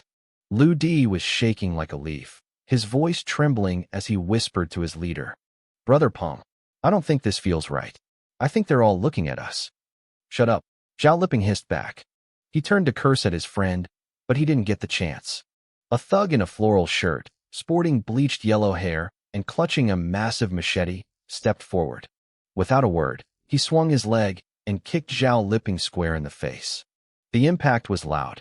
Zhao Liping hit the ground hard. "So you're the one they call Zhao Liping?" The yellow-haired thug sneered, pointing his blade at him. "I heard you're a real tough guy. Word on the street is you took down our boys, Brother Leopard and Brother Wolf. You think you're hot stuff, huh?" Zhao Liping clutched his bleeding nose, his head shaking frantically. No, big brother, you've got the wrong guy. I'm not who you're looking for." Two thugs stepped up and rifled through his pockets, pulling out his ID card. The leader took one look at it and snapped it in half with a sickening crack. He threw the pieces into Zhao Liping's face. "Brothers, this is him. Kill him." The alley turned into a scene of absolute chaos. 56 thugs swarmed forward all at once. Even world-class fighters like Mike Tyson or Francis Ngannou would have struggled against those odds, let alone a college kid like Zhao Liping. He and his group of friends were systematically dismantled. A few minutes later, the leader stood over the bloody mess. "The Qing University Sonda Club?" Zhao Liping. "What a joke," he laughed. "Let's go, boys." They left behind a broken man. Zhao Liping looked more like a pig's head than a human. He had over a dozen fractures, and his backside and thighs were peppered with deep cuts. Once they were clear, the leader, whose name was Yang Kai, pulled out his phone and called Bai Xiao. He sounded incredibly smug. "Boss, it's done. I've neutralized Zhao Liping. That kid won't be getting out of bed for at least 6 months." Back at a luxury entertainment club, Bai Xiao stood up in surprise. "Are you serious? Yang Kai, you better not be lying to me." "How could I lie?" Yang Kai cold laughed. "I even snapped his ID card. If you don't believe me, I'll go back right now and take some pictures of his broken face for you." Bai Xiao burst into laughter. "Good. Yang Kai, I never realized you had this kind of talent. Get down to the Diamond Club immediately. I'm going to reward you in front of everyone." "Thank you, boss." "Thank you." Yang Kai was over the moon. Bai Xiao hung up, a satisfied grin on his face. His girlfriend, Wang Yinhua, looked a bit skeptical. "Xiao, are you sure Yang Kai didn't get the wrong guy? That was fast." "Don't worry," Bai Xiao said, lighting a cigarette and pulling her close. "They checked his ID. Besides, I sent 50 guys with weapons. Even if the legendary Ip Man showed up, he would have walked away with a swollen face. One kid didn't stand a chance." Wang Yinhua finally nodded, convinced. Meanwhile, back at the university, I was drifting in and out of a dream. I felt someone shaking my shoulder and calling my name. The voice was familiar. It was Su Wanwan. I opened my eyes, feeling a bit dazed. My soul was still heavily injured, and it made me prone to deep exhaustion. I realized how lucky I was. If this had been back in the Shao Nantian realm, sleeping in the open without a defensive formation would have been a death sentence. "Ning Chun, why are you sleeping out here?" Su Wanwan was looking down at me, her face framed by the setting sun. She looked incredibly beautiful, like a fresh lotus flower. "It's nothing. I just fell asleep," I said, stretching my limbs. I stood up and looked at her. "Let's go to your place for dinner. I'm starving." "Okay." She beamed, her eyes curving into perfect little crescents. She followed me as we headed toward the school gates. Just then, a Rolls-Royce belonging to the Su family pulled out. Inside, Jiang Tang spotted me and tapped Su Shuyan on the arm. "Shuyan, look. It's the strong guy. He's with a really pretty girl. Do you think he got a girlfriend on his first day?" Su Shuyan looked over and saw me chatting and laughing with Su Wanwan. For some reason, her mood soured instantly. "Tang, can you stop making a scene every time you see that guy?" she snapped. "He's nobody special. It's not a big deal." "Oh, okay," Jiang Tang whispered, sticking her tongue out. As Su Wanwan and I approached her family's restaurant on the food street, we heard a woman crying. It was her mother, Li Mei. Mixed in with the crying was the crude laughter of several men. "Mom!" Su Wanwan cried out, pushing through the crowd and running inside. My face darkened. It was those thugs again. Inside the barbecue shop, the place was a wreck. Tables were flipped, and glass was everywhere. Ma Kuan and his gang had trashed everything. Li Mei was sitting on the floor, sobbing helplessly. "Listen up, lady," Ma Kuan sneered, his crossed eyes fixed on her. "That Zhao Liping kid got his lungs turned into mush today. He isn't coming to save you ever again. You owe 4,000 yuan in protection fees. If you don't have it by next month, I'll kill you. Let's move." The crowd outside watched in fear, though some were distracted by how strange the thugs looked. Between the crossed eyes and the twisted faces from our last encounter, they were a bizarre sight. "Mom, are you okay?" Su Wanwan ran to her mother, then turned and lunged at Ma Kuan, hitting him with her small fists. "You're a bad man. Go away. You little brat, you want to die?" Ma Kuan raised his hand to slap her, but then he saw me walking through the door. He froze. He actually took 3 steps back in pure terror. You guys really have a short memory, don't you?" I said, strolling in with my hands in my pockets. "Boss Kuan, what's the deal?" one of his lackeys asked. "Wasn't this kid sent to the hospital by Brother Kai?" "How should I know?" Ma Kuan's face turned white. He knew he was no match for me. He immediately started bowing and scraping, forced a smile onto his face. "Heh, Boss Ning, this is all a misunderstanding. It's a big misunderstanding." "Misunderstand this," I said. I threw a kick. It connected with Ma Kuan's chest and sent him flying through the front door, across the dining area, and deep into the back kitchen. There was a series of loud crashes and silence. The crowd and the remaining thugs were stunned. I had just kicked a grown man 50 feet like he was a soccer ball. They probably thought I was a martial arts master, but in reality, I had held back as much as humanly possible. If I had used even a fraction of my true power as a nascent soul cultivator, I would have vaporized the entire street. "I think it's time to settle this once and for all," I said, looking at the thugs who were now kneeling on the floor. Half an hour later, I arrived at the Diamond Club, the biggest nightclub in the Western District. I was dragging a bloody and battered Ma Kuan by the collar. As for the other thugs, I had left them behind with a special task. Each of them had to write a 30,000-word apology letter. No typos allowed. If they didn't finish, I told them I'd finish them. For a bunch of guys who hadn't even finished middle school, it was a fate worse than death. Inside a VIP Emperor suite, Yang Kai was howling into a karaoke microphone, singing about brotherhood to his boss, Bai Xiao. Suddenly, boom. The heavy suite door was kicked off its hinges and went flying. Bai Xiao, Yang Kai, and Wang Yinhua froze, staring in shock at the doorway. I stood there, holding the broken Ma Kuan. I looked at the group and asked a simple question. "Which one of you is Boss Xiao?" I tossed Ma Kuan aside like a piece of trash and scanned the room. One guy stepped forward, puffing out his chest and shouting into his microphone. It was Yang Kai. He asked me what the hell I wanted.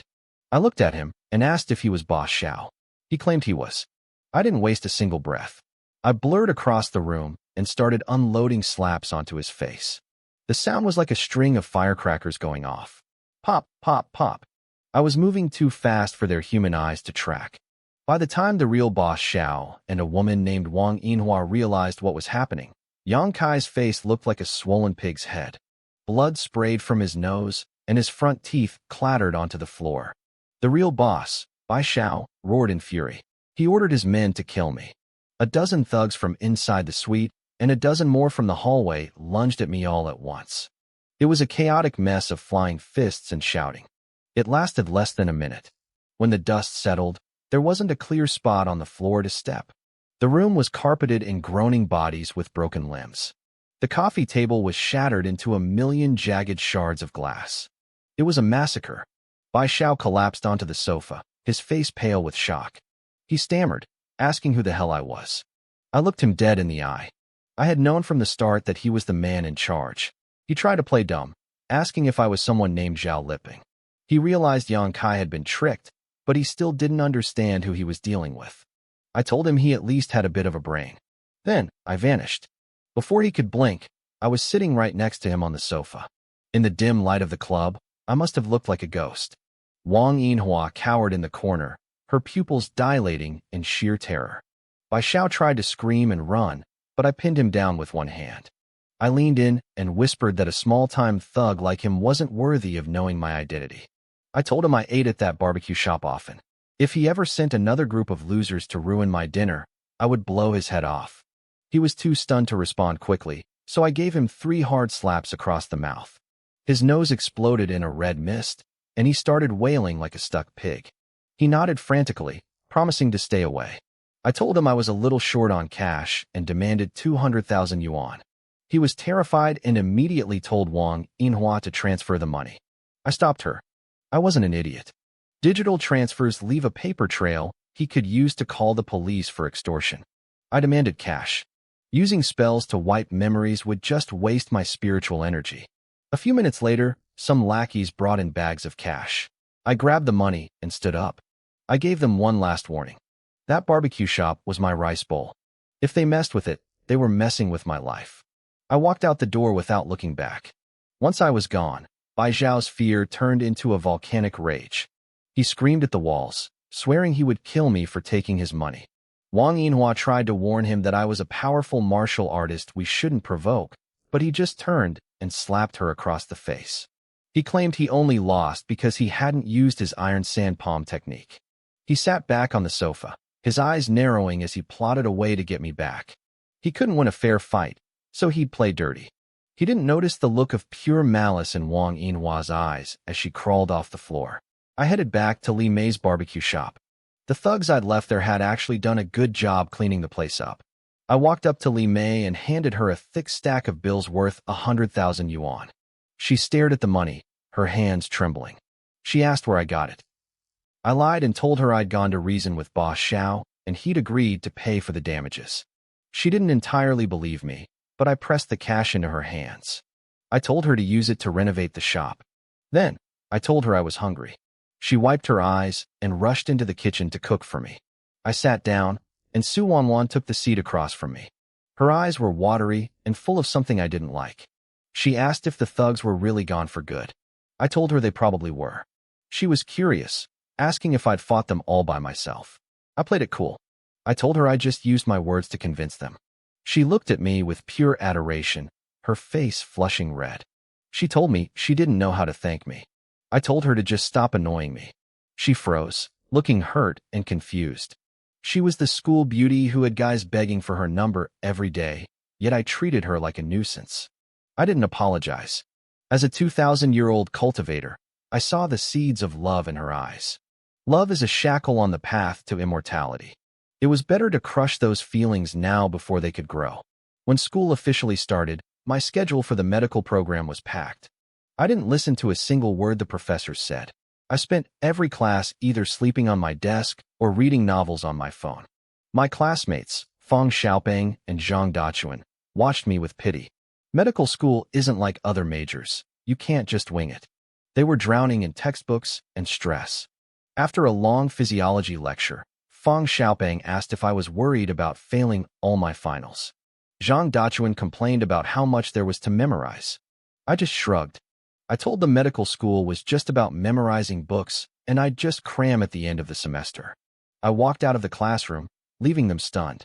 Li Xianming watched me leave, a cold, mocking sneer plastered on his face. He clearly thought I was a joke. I could feel Li Xuanming's eyes on my back, waiting for me to fail. He thought I was a fool for skipping the hard work, but mortals can never grasp the terrifying memory of a cultivator. To these students, I was a slacker. To me, their medical science was a joke. Western medicine has a history of barely 200 years. I come from the small southern heaven realm, where medical arts have evolved over hundreds of thousands of years. I didn't need their textbooks to be a god-level healer. At noon, I headed to the cafeteria and joined the line. Suddenly, I felt a sharp, hostile gaze hitting me from behind. I turned around and saw Su Shuyan. The moment our eyes met, she looked like she wanted to explode. During the 7 days of military training, I had spent every afternoon sitting under a tree by the basketball court, eating ice cream and scrolling through my phone while she suffered in the sun. She clearly thought I was doing it just to spite her. Hey, brother powerhouse. Jiang Tang was standing right behind Su Shuyan, waving at me with a grin. Her loud greeting drew dozens of curious stares from the guys in the cafeteria.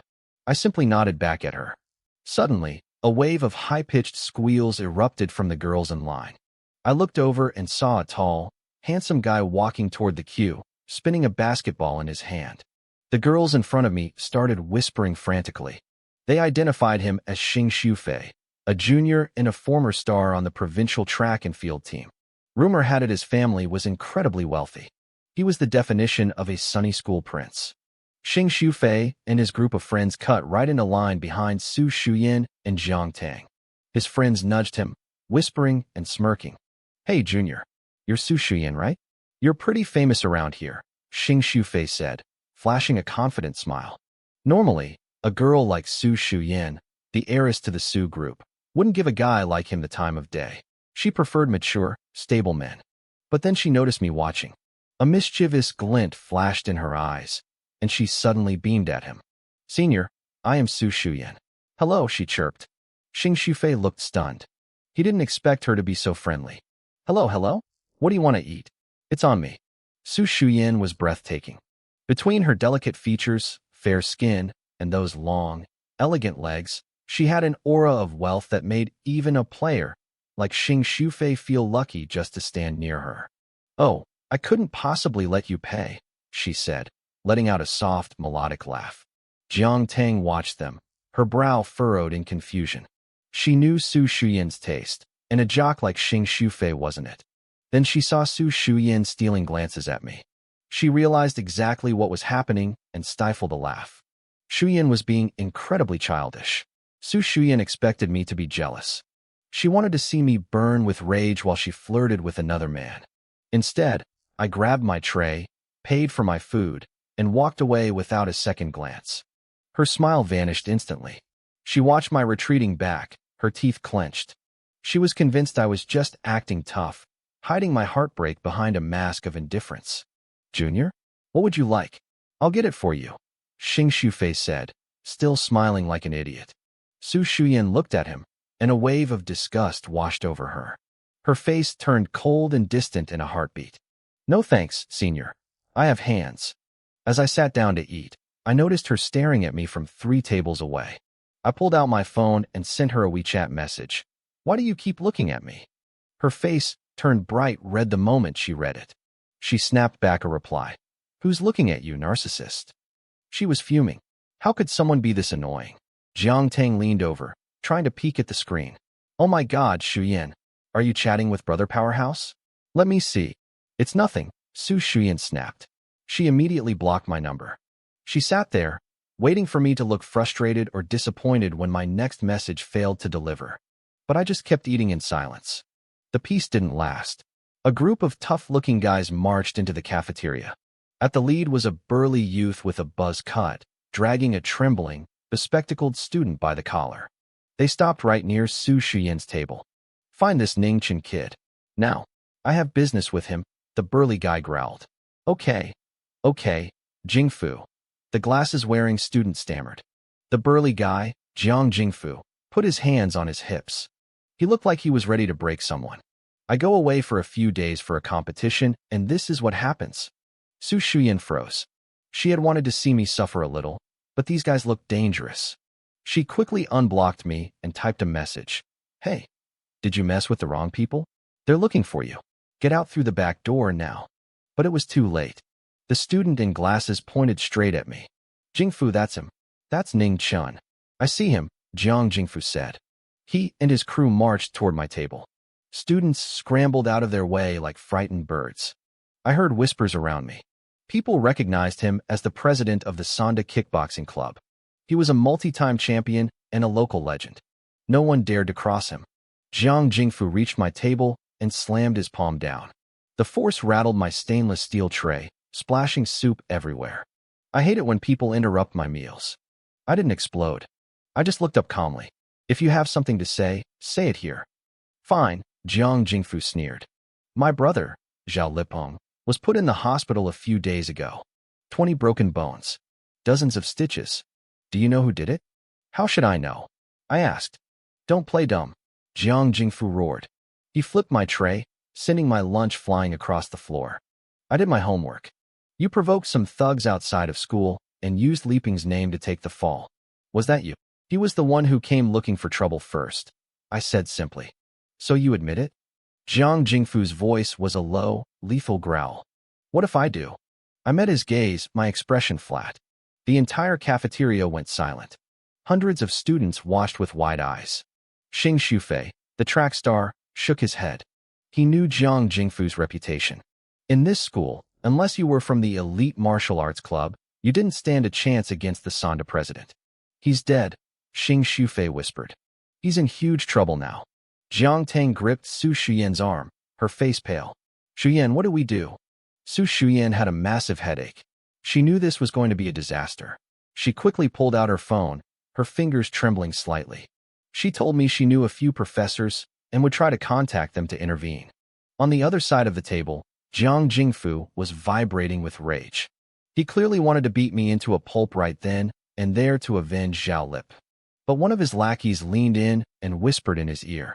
He pointed out the security cameras everywhere and warned Jiang Jingfu not to be impulsive in the middle of the cafeteria.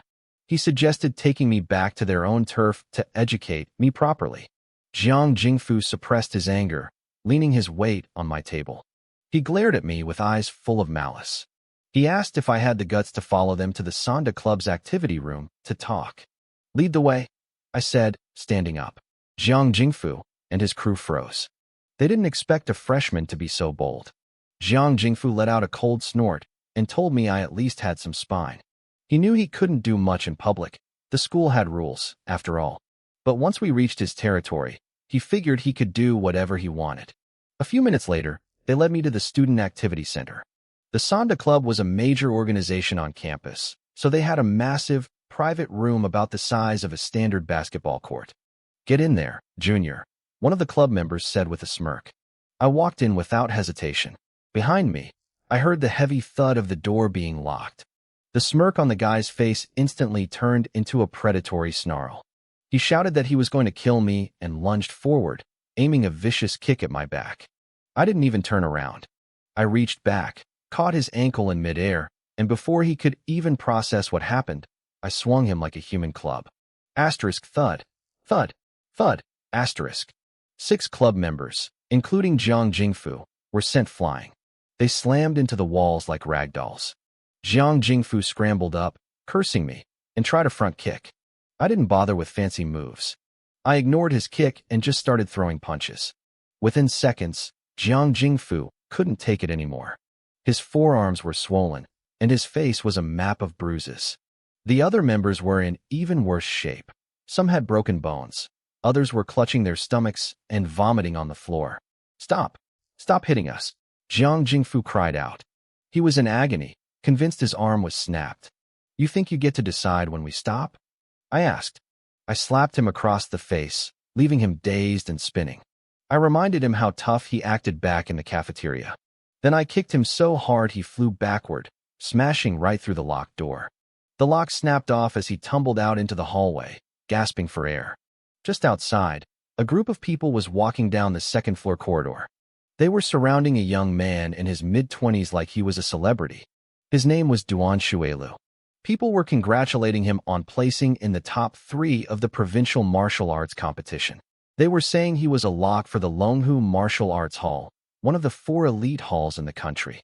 Duan Shuelu was tall and imposing in his white martial arts uniform. He just nodded politely at the flattery. He told the group he was heading back to the hall to practice and asked a girl named Wen Qinglan to stay while the others left. Duan Shuelu and Wen Qinglan were the star couple of the university's martial arts club. Both were certified martial artists under 25. Wen Qinglan had placed 4th in the competition, just missing the cutoff for the Longhu Hall, so she was in a terrible mood. Suddenly, the Sonda Club door exploded open. Jiang Jingfu rolled out onto the floor, his face twisted in pain like a shriveled flower. What's going on? One of the martial arts club members asked, frowning.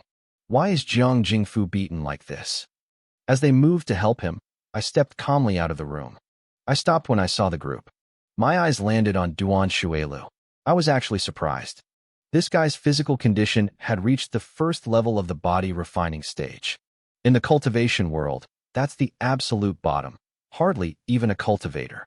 But on Earth, that made him a master capable of taking on 10 grown men at once. Since spiritual energy is so scarce here, Seeing someone reach that level was interesting, but not enough to make me stay. I started to walk away. "Hold it," a short guy from their group shouted. He saw how badly Jiang Jingfu was hurt and glared at me. "Which school are you from? You've got a lot of nerve coming to Qingdao to challenge us." "I'm a student here," I replied. The guy looked shocked, then sneered. He told me he'd never heard of me and called me a liar. "Watch your mouth," I said coldly. "I'm a freshman in clinical class 2. My name is Ning Chun." The entire group went silent. Even Duan Shuelu and Wen Qinglan shared a look of disbelief. A medical freshman had done this to the Sonda Club president? Jiang Jingfu was a multi-time champion. One of the Sonda members limped out of the room, crying to Duan Shuelu for help. Duan Shuelu's expression darkened as he listened to the explanation. Even though he wasn't in the Sonda Club, the martial arts club was the head of all combat sports on campus. He was the big brother of the school.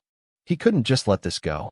He walked over, studying me with a look of mock appreciation. He told me my skills weren't bad and asked where I learned to fight. "I was taught by greatness," I said, getting impatient. "Greatness?" he asked, confused. "Which school is that?" Duan Shuelu looked confused.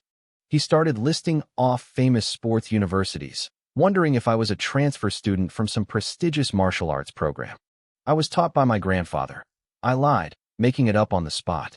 Duan Shuelu and the girl, Wen Qinglan, shared a look.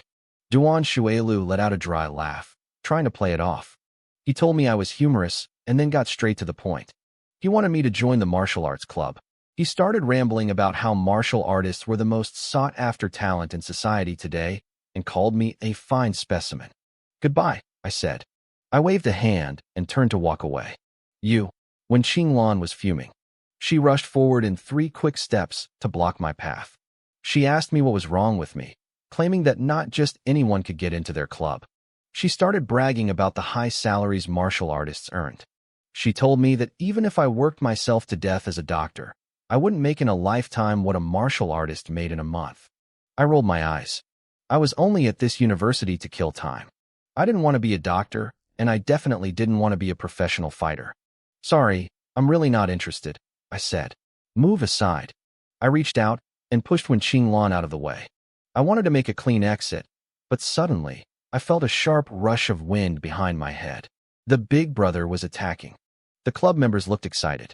Wen Qinglan looked terrified and tried to shout a warning, but Duan Shuelu had already reached the first stage of body refinement. He was fast. I tilted my head, and his foot whistled past my ear. I stepped to the side, easily dodging the kick. I was getting annoyed. "What are you doing?" I snapped. "You have a death wish?" "Good reaction speed," Duan Shuelu said with an appreciative smile. He didn't realize how punchable that expression made him look. He bragged about his speed, saying few people in his generation could dodge his moves. "If you move another finger, I'll send you to the infirmary too," I said, pointing a finger at him. "Believe me."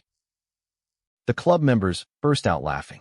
They called me arrogant and said I was just a freshman who knew a few tricks but didn't respect my seniors. Wen Qinglan looked at me with pure disdain. She thought I had skills but lacked any social intelligence. "Junior Ning Chun," Duan Shuelu laughed, unable to hold it back. "You just took down the entire Sonda Club. As the big brother of the top martial arts club on campus, I can't just let you walk away."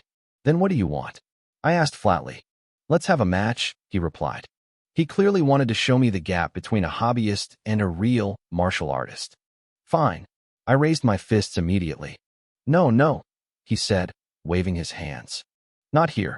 It's too crowded. Let's go to the martial arts hall. There's more room to move." He looked at my unprofessional stance and seemed like he wanted to mock me. To him, I probably looked like a street brawler with no formal training. I sighed. Fighting was such a hassle. Still, I followed them up to the hall on the 5th floor. The martial arts hall was massive, spanning 2 floors with spectator seating. When I walked in behind Duan Shuelu, dozens of students were training. There were wooden dummies, plum blossom poles, sandbags, and even a rack of weapons. "Big brother, you're back," students shouted, rushing over to greet him. They congratulated him on being scouted by the famous Longhu martial arts gym. I stood there with a blank expression. "Hey, are we doing this or not?" The club members stared at me like I was some kind of freak. Duan Shuelu sneered. He couldn't believe I was so eager to get beaten up. Word spread fast, and soon the whole hall was buzzing. Him? Fighting Big Brother? A girl giggled. With that skinny frame, I could take him down with one hit. Don't underestimate him, Wen Qinglan said quietly as we approached the ring. He took down the Sonda Club by himself. The girls' expressions changed instantly.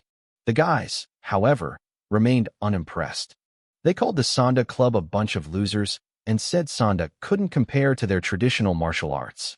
They were all waiting to see Duan Shuelu teach me a lesson. Up in the second-floor spectator seats, an old man sat holding a cane, watching us silently. He shook his head, thinking Duan Shuelu was losing his touch by bothering to fight a freshman. The Duan family was a wealthy clan in Qingzhou, known for their 8 pieces of brocade technique that dated back 800 years. Back in the ring, the match began. Duan Shuelu tried to act noble, telling me he'd give me 3 free moves. You should probably go first, I said. I was too lazy to move. Otherwise, you'll just make excuses when you lose. The crowd roared with laughter. Duan Shuelu's face turned red with anger. Fine.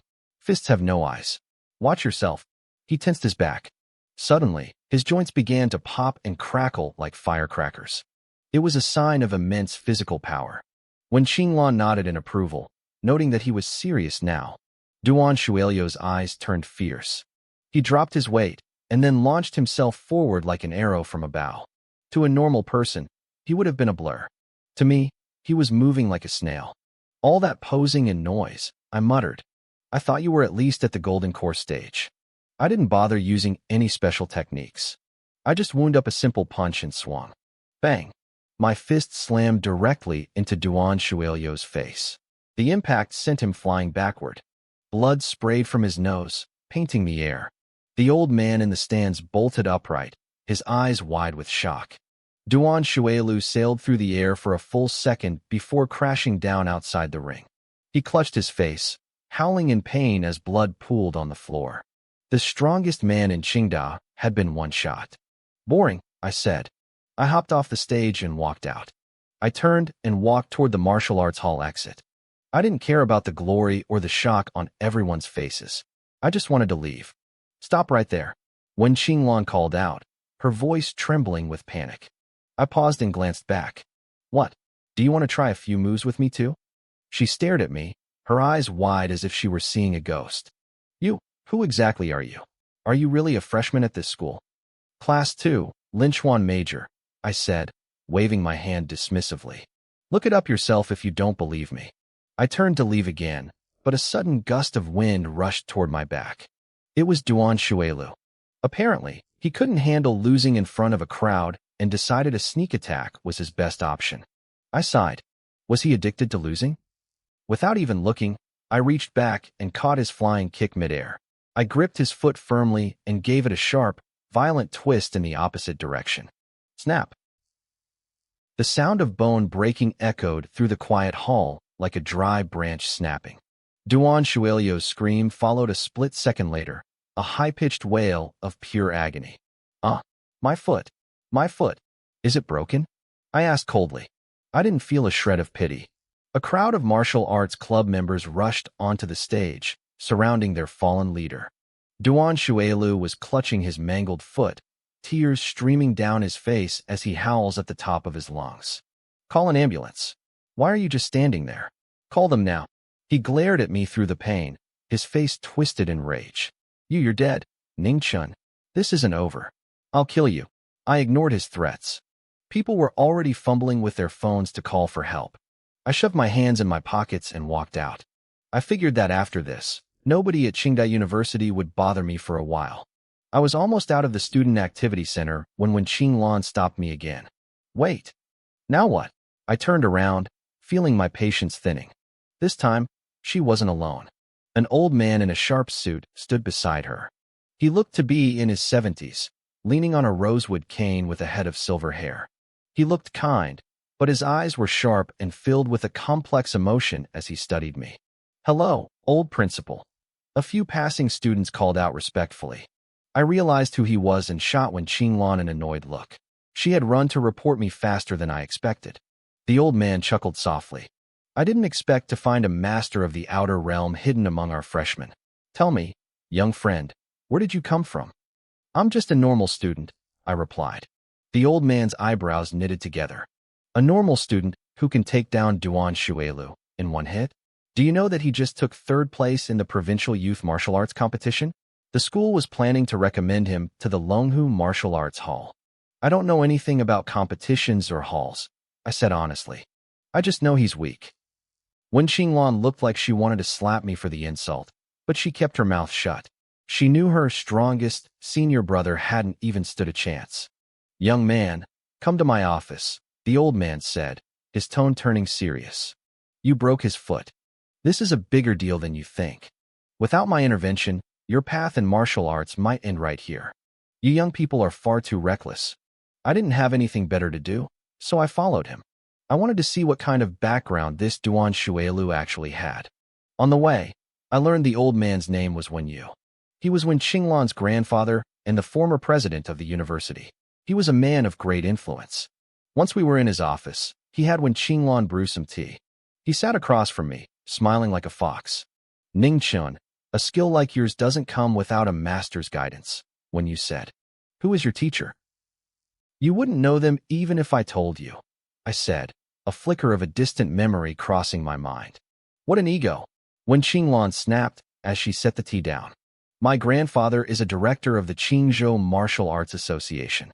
He knows every master in the entire Jiangnan region. I looked at her, then back at the old man. My master's name was Yao Guang. Yao Guang? A woman? Wen Qinglan blinked. And a Taoist name? When you frowned. In this world, Taoists were different from martial artists. One trained the soul and arts, while the other tempered the body. He searched his mental list of every powerful figure in the South, but the name meant nothing to him. Of course it didn't. Yao Guang was the grand elder of the pure Yang sect in the small southern heavens, a peak nascent soul cultivator. 1,500 years ago, I had been her least talented disciple, but through sheer persistence, I became her best student and inherited her legacy. Later, she failed her ascension to the deity transformation stage and her soul dissipated. I still regretted not being strong enough to help her back then. She lived in seclusion, I said, snapping back to the present. It's normal that you haven't heard of her. When you nodded slowly. Let's get to the point. I checked the boy's injury. His foot is badly mangled. It won't heal for at least 6 months. He's at the prime age for training, and the Duan family won't take this lying down. The Duan family? I asked. Are they supposed to be impressive? Aren't you from Qingzhou? Wen Qinglan asked, crossing her arms. The Duan family is a powerful clan. Their influence is equal to my own family's. They employ many martial artists. You're in deep trouble. Your only choice is to find a backer. I almost laughed. And who would that be? Your family. She glared at me. You think we want you? The Duan family has close ties to the Martial Arts Association. We don't want the headache. You're just an outer realm fighter. Don't get cocky. When you raised a hand to quiet her. He looked at me with a fatherly concern. You've reached the outer realm at such a young age. You could apply for the Longhu Martial Arts Hall entrance exam. If you pass, I can put in a good word for you. If you apologize to the Duan family, they might let this go. I shook my head and took a sip of tea. Forget it. That sounds like too much work. Wen Qinglan couldn't take it anymore. She snapped at me, asking what was wrong with my attitude when her grandfather was trying to save my life. I didn't care. I set my teacup down and stood up slowly. I thanked the old man for his kindness, but I told him I didn't need his help. When you looked at me with a mix of frustration and pity, he warned me that the Duan family recruited dangerous people, including fugitives and violent martial artists. He was right in the middle of his warning when a frantic knocking hit the door. A teacher with glasses burst in, sweat pouring down his face. He ignored the principal and pointed right at me. He shouted that the Duan family was already here and the security guards couldn't hold them back much longer. Wen Qinglan gasped. She didn't expect them to move that fast. I didn't wait around for a lecture. I walked straight out of the office. When you tried to call me back, but I ignored him. He groaned and chased after me, with his granddaughter trailing behind, fuming that I was an ungrateful brat. I didn't get far down the hallway before a man blocked my path. He looked to be in his 40s, with tan skin and a build like a brick wall. His feet were planted firmly in cloth shoes, looking heavy and powerful. Behind him, the school guards were scattered across the floor, clutching their stomachs and groaning in pain. The man looked me up and down. He asked if I knew someone named Ningchen. I stared him in the eye and told him that was me. He narrowed his eyes, asking if I was the one who injured his young master. I nodded calmly. If his master's name was Duan, then yes, I did it. He let out a cold laugh, impressed by my honesty. Wen Xinglan caught up just then and looked like she was about to faint. She probably thought I was an idiot for admitting it so easily. When you stepped up beside me, his voice grave. He recognized the man as Tai Jiaoqi. He warned the fighter that this was university ground and asked if he wasn't afraid of the Martial Arts Association coming for him again. Tai Jiaoqi smiled, but there was a sharp edge of mockery in it. He told the old man to stay out of it. He was there on orders from his head of house to bring me back. When you slammed his cane down, insisting that anything happening on his campus was his business. I looked at the old principal. I told him he should really stay out of it. Wen Xinglan looked like she wanted to strangle me, and even Wen Yu was speechless. They thought I was suicidal. To them, Tai Jiaoqi was a seasoned veteran who had been fighting for decades. To them, I was just a kid with no experience. Tai Jiaoqi burst into laughter. He mocked Wen Yu, pointing out that I didn't even want his protection. I grew tired of the chatter. I interrupted him and told him to stop talking and just move. I didn't have all day for his amateur nonsense. When Qinglan went pale, she knew Tai Jiaoqi's reputation. He was a violent man who had been arrested multiple times for crippling people. She thought I was dead. Tai Jiaoqi's face twisted into a sneer. He told me he'd give me a lesson in respect. He raised his right leg high, his foot tensed like a striking cobra. His balance was perfect. Then he moved. He was fast, his foot flying toward my chest like a bullet. He wasn't holding back. He knew I was strong, so he went for a kill shot. If that kick landed on a normal person, they'd be dead. But I wasn't a normal person. A split second later, his kick hit nothing but air. I had already moved. Before he could even process where I went, I brought my heel down on his standing foot. A sickening crunch echoed through the hallway. Then came the scream. Tai Jiaoqi collapsed, clutching his mangled left foot. This master, who had practiced his leg techniques for decades, was now howling on the floor like a wounded animal. When Qinglan screamed in terror. When Yu and the teacher just stood there, frozen, staring at the blood soaking through the man's shoe. His foot was nothing but a pulp of crushed bone and meat. I looked down at him. I told him his skills were pathetic. He kept screaming, so I gave him a quick kick to the head to knock him unconscious. The hallway went silent. Without a word, I walked past the shocked principal and his granddaughter and headed home. When you watched me leave, his eyes wide with disbelief. He whispered about my speed, his heart racing. He couldn't believe a teenager had just crippled a master like Tai Jiaoqi so effortlessly. It wasn't just the power that scared him, it was my eyes. I had crushed a man like I was stepping on an ant. I didn't even blink. The news spread through the martial arts world of Qingzhou like wildfire. A college student had taken down the infamous Tai Jiaoqi.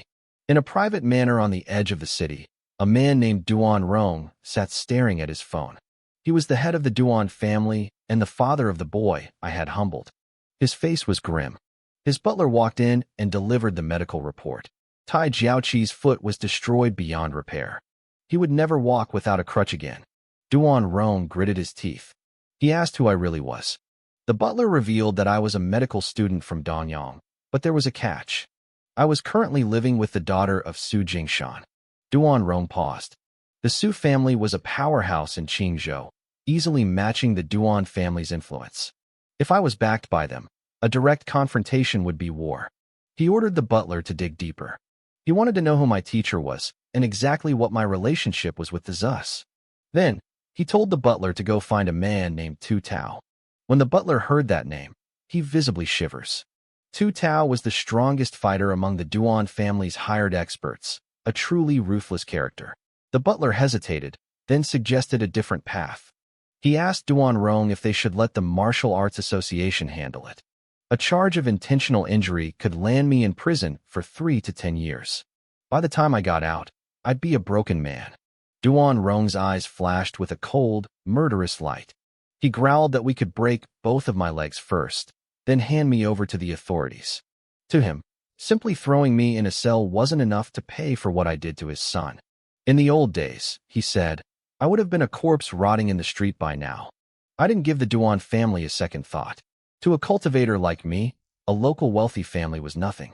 They probably didn't even have a single decent martial artist in their ranks. I skipped my afternoon classes and wandered off campus. I stopped by a farmer's market near the Rose Garden to pick up some beef and a few local chickens. I planned to take them to Li Mei's restaurant and have her cook them up. While I was paying, I noticed several missed calls from Su Shuyan. I dialed her back. She picked up immediately, her voice sounding frantic. She asked where I was and if I was okay. I was confused. Why did she suddenly care about me? She demanded to know if the Sonda Club had taken me away. I made up a quick lie, telling her I ran into the principal and they let me go. When she kept talking, I told her I was busy buying groceries and hung up. On the other end, Su Shuyan was fuming. She couldn't believe I had the nerve to sound annoyed with her when so many guys would kill for her number. Her friend Zhang Tang asked if I was in the hospital, and Shuyan told her I got lucky because of the principal. Zhang Tang sighed in relief, then reminded Shuyan about her mother's invitation. Annie Chow wanted me to come to the Zhoji Hotel for dinner. Shuyan was still too annoyed to call me back, so Zhang Tang did it instead. Meanwhile, at the Diamond Club on Shui West Street, things were getting dark. Bai Xiao looked at a bag of mushrooms on the bar and slapped his subordinate, Yang Kai, across the face. He had asked for poison, not groceries. Yang Kai personally defended his choice, rubbing his bruised cheek. He explained these were ghost hand stars from the Lingnan region. They were incredibly toxic. One mushroom could take down a bull, let alone a student. Bai Xiao's eyes lit up. Yang Kai explained that these mushrooms had killed so many people they were banned, but a batch had been smuggled into Jiangnan recently. Since I always ate at that barbecue shop, they planned to slip them into my food. To test it, they brought in a stray dog. Yang Kai crushed the mushrooms into some dog food. Within minutes, the dog was foaming at the mouth and collapsed. Its skin turned a horrific blue-black, and it bled from its eyes and ears. It was a gruesome death. Ma Kuan, standing nearby, turned pale at the sight. Bai Xiao just laughed. He told Yang Kai to make sure it looked like an accident, or better yet, to frame Li Mei for it. He whispered to the air, telling me that in my next life, I should be more careful about who I offend. At 7 o'clock, I took a taxi to the Zhoji Hotel. A waiter led me to a luxury private room on the 6th floor. Su Jingshan, Xiao Yi, Su Shuyan, and Zhang Tang were already there, along with their butler, Fanny. Zhang Tang waved at me excitedly. I smiled back at her, but my expression cooled when I looked at Su Jingshan and his daughter. I gave a polite nod and called him Uncle Su. Xiao Yi had saved a seat for me right next to Shuyan. She scolded her daughter for not picking me up and making me take a taxi. Shuyan just pouted, acting like she was too good for that. Xiao Yi apologized to me, saying Shuyan was just spoiled. Shuyan looked like she wanted to scream. She probably wondered if I was her mother's long-lost son, given how much she doted on me. Su Jingshan called for the food to be served. As we waited, he looked at me with a knowing smile. He mentioned he heard about what happened at school today. I frowned. How did he know already? Xiao Yi was curious, so Su Jingshan explained that I had beaten up several seniors from the Sonda Club on my first day. Xiao Yi was shocked. I realized then that the principal must have suppressed the news about me defeating Tai Jiaoqi to protect the school's reputation. Su Shuyan and Zhang Tang stared at me in disbelief. Shuyan asked why I lied about the principal letting me go. I looked her in the eye and told her the truth. I lied because I felt like it. She was furious, but Zhang Tang seemed to find my attitude hilarious. Xiao Yi started lecturing me, worried that I'd get expelled after working so hard to get into the university. I told her they started it, but she wouldn't hear it. Su Jingshan laughed it off, saying that in a world where martial arts were becoming popular, it was normal for young men to fight. Then, he revealed his true motive. He suggested that with my skills, I should be Shuyan's bodyguard. He hadn't given up on the idea. Xiao Yi hesitated, thinking I should focus on my studies, but Su Jingshan persisted. He pointed out how beautiful Shuyan was and how many guys harassed her. He offered me 20,000 yuan a month, a salary higher than most white-collar professionals in the city. He said it would help my family's financial situation and promised me a job at the Su Group after graduation. He looked at his wife, asking for her approval, clearly thinking he had made me an offer I couldn't refuse. Xiao Yi listened to Su Jingshan's proposal and started to see the logic in it. Shuyan was beautiful, loved to dress up, and enjoyed going out. She had been a magnet for creeps her entire life. Still, Xiao Yi worried about bruising my pride. She looked at me tentatively and asked what I thought. Shuyan didn't wait for my answer. She puffed out her cheeks, complaining that she didn't need a bodyguard. Her father snapped at her immediately, telling her to shut up because this wasn't her conversation. I pretended to think it over for a long time. Finally, I shook my head. I told Uncle Su that I simply wasn't interested in the position. He wouldn't let it go. He asked if it was a money issue and offered to negotiate the salary even higher. I told him it wasn't about the money. The truth was, Shuyan and I just didn't get along. Jiang Tang looked at me, speechless. I guess she thought I was being a bit too honest. Shuyan huffed, correcting me by saying she was the one who couldn't stand me. I shrugged and added that if it were someone with Jiang Tang's personality, I'd do it for free. Jiang Tang's face turned bright red. She called me a flirt, but she looked cute doing it. I was mostly joking, of course. In my eyes, not even the most powerful leaders on Earth were worthy of having me as a guard. Shuyan was nearly in tears from anger. She pointed at me, accusing me of trying to drive a wedge between her and her best friend. Xiao Yi scolded her for her rudeness, but Su Jingshan just sighed and dropped the subject. I could tell he thought I was being ungrateful. Soon, the food arrived. It was a massive spread, 10 dishes and a soup, all looking and smelling incredible. Shuyan was too angry to eat a single bite, but I dug in happily. A waitress pushed a cart into the room and set down an extra dish. Old Fan, the butler, frowned and noted that we hadn't ordered it. It was a fragrant mushroom soup. The waitress smiled, explaining it was a complimentary dish from the hotel for high-spending guests. Old Fan nodded and let her serve it. Since the bowl was placed near me, I took the first scoop. The moment the liquid hit my tongue, I knew something was wrong. Beneath the savory aroma of the mushrooms lay the sharp, unmistakable trace of a potent toxin. I saw Shuyan reaching for a bowl and immediately snatched it away from her. My face went cold. She glared at me, demanding to know why I was hogging the soup when there was plenty for everyone. I looked her dead in the eye and told her the soup was poisoned. She burst out laughing, nearly spitting out her food. She told me I was the one who was sick in the head. She reached for the bowl again, but I flipped my hand and poured the entire thing onto the floor. She looked like she was about to faint from pure rage. Xiao Yi looked at me with deep confusion. I ignored Shuyan and told Xiao Yi and Uncle Su to trust me. The soup was deadly. The couple exchanged an awkward, skeptical glance. The waitress stepped forward, acting calm. She explained that the soup was made from a specific mushroom from Lingnan that was naturally toxic, but claimed the chef had professionally removed all the poison. She told us it was perfectly safe. Xiao Yi smiled, trying to soothe the tension, telling me it was fine. Shuyan muttered under her breath about me being an ignorant country bumpkin. She compared it to eating fugu fish, risky if prepared wrong, but a delicacy otherwise. She reached for a new bowl. I snatched that one too. She screamed at me to give it back, but I ignored her. I stood up and handed the bowl to the waitress. I told her that if she was so sure it wasn't poisonous, she should drink it herself. The waitress froze. Her expression turned uneasy. She stammered about hotel regulations forbidding staff from eating guest food. I stared her down. I had seen the strange flicker in her eyes when Shuyan had tried to drink earlier. She knew.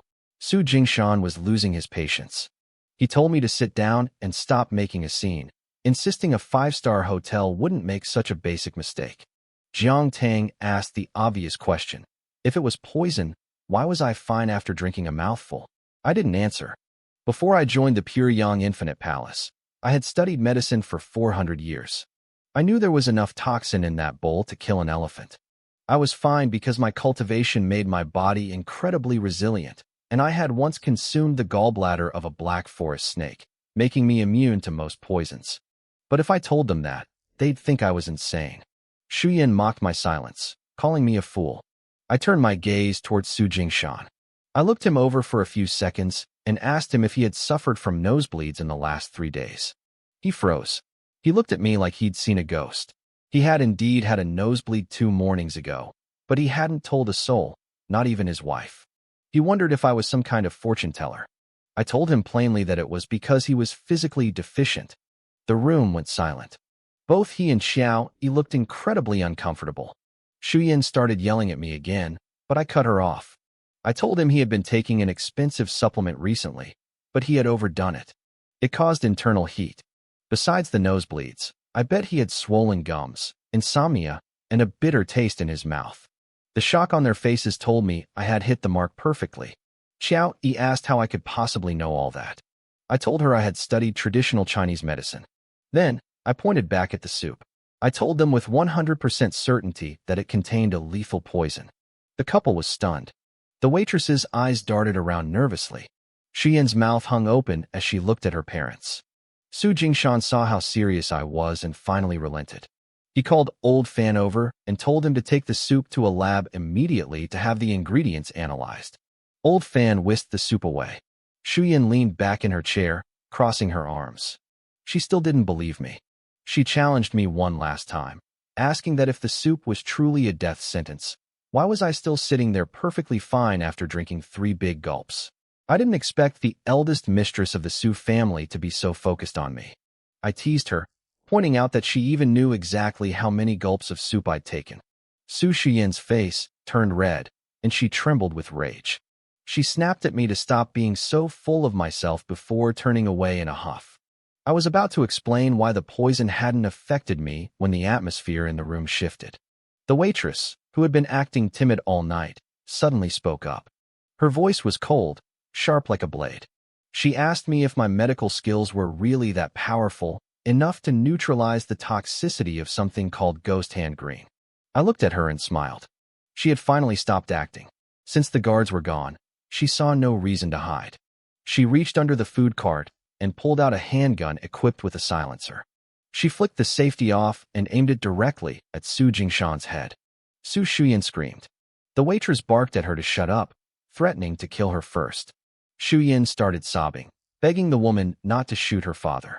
Jiang Tang and Xiao Jing were pale with terror. Su Jingshan was the only one who remained somewhat steady, though his face was grim. He realized he had been lured into a trap.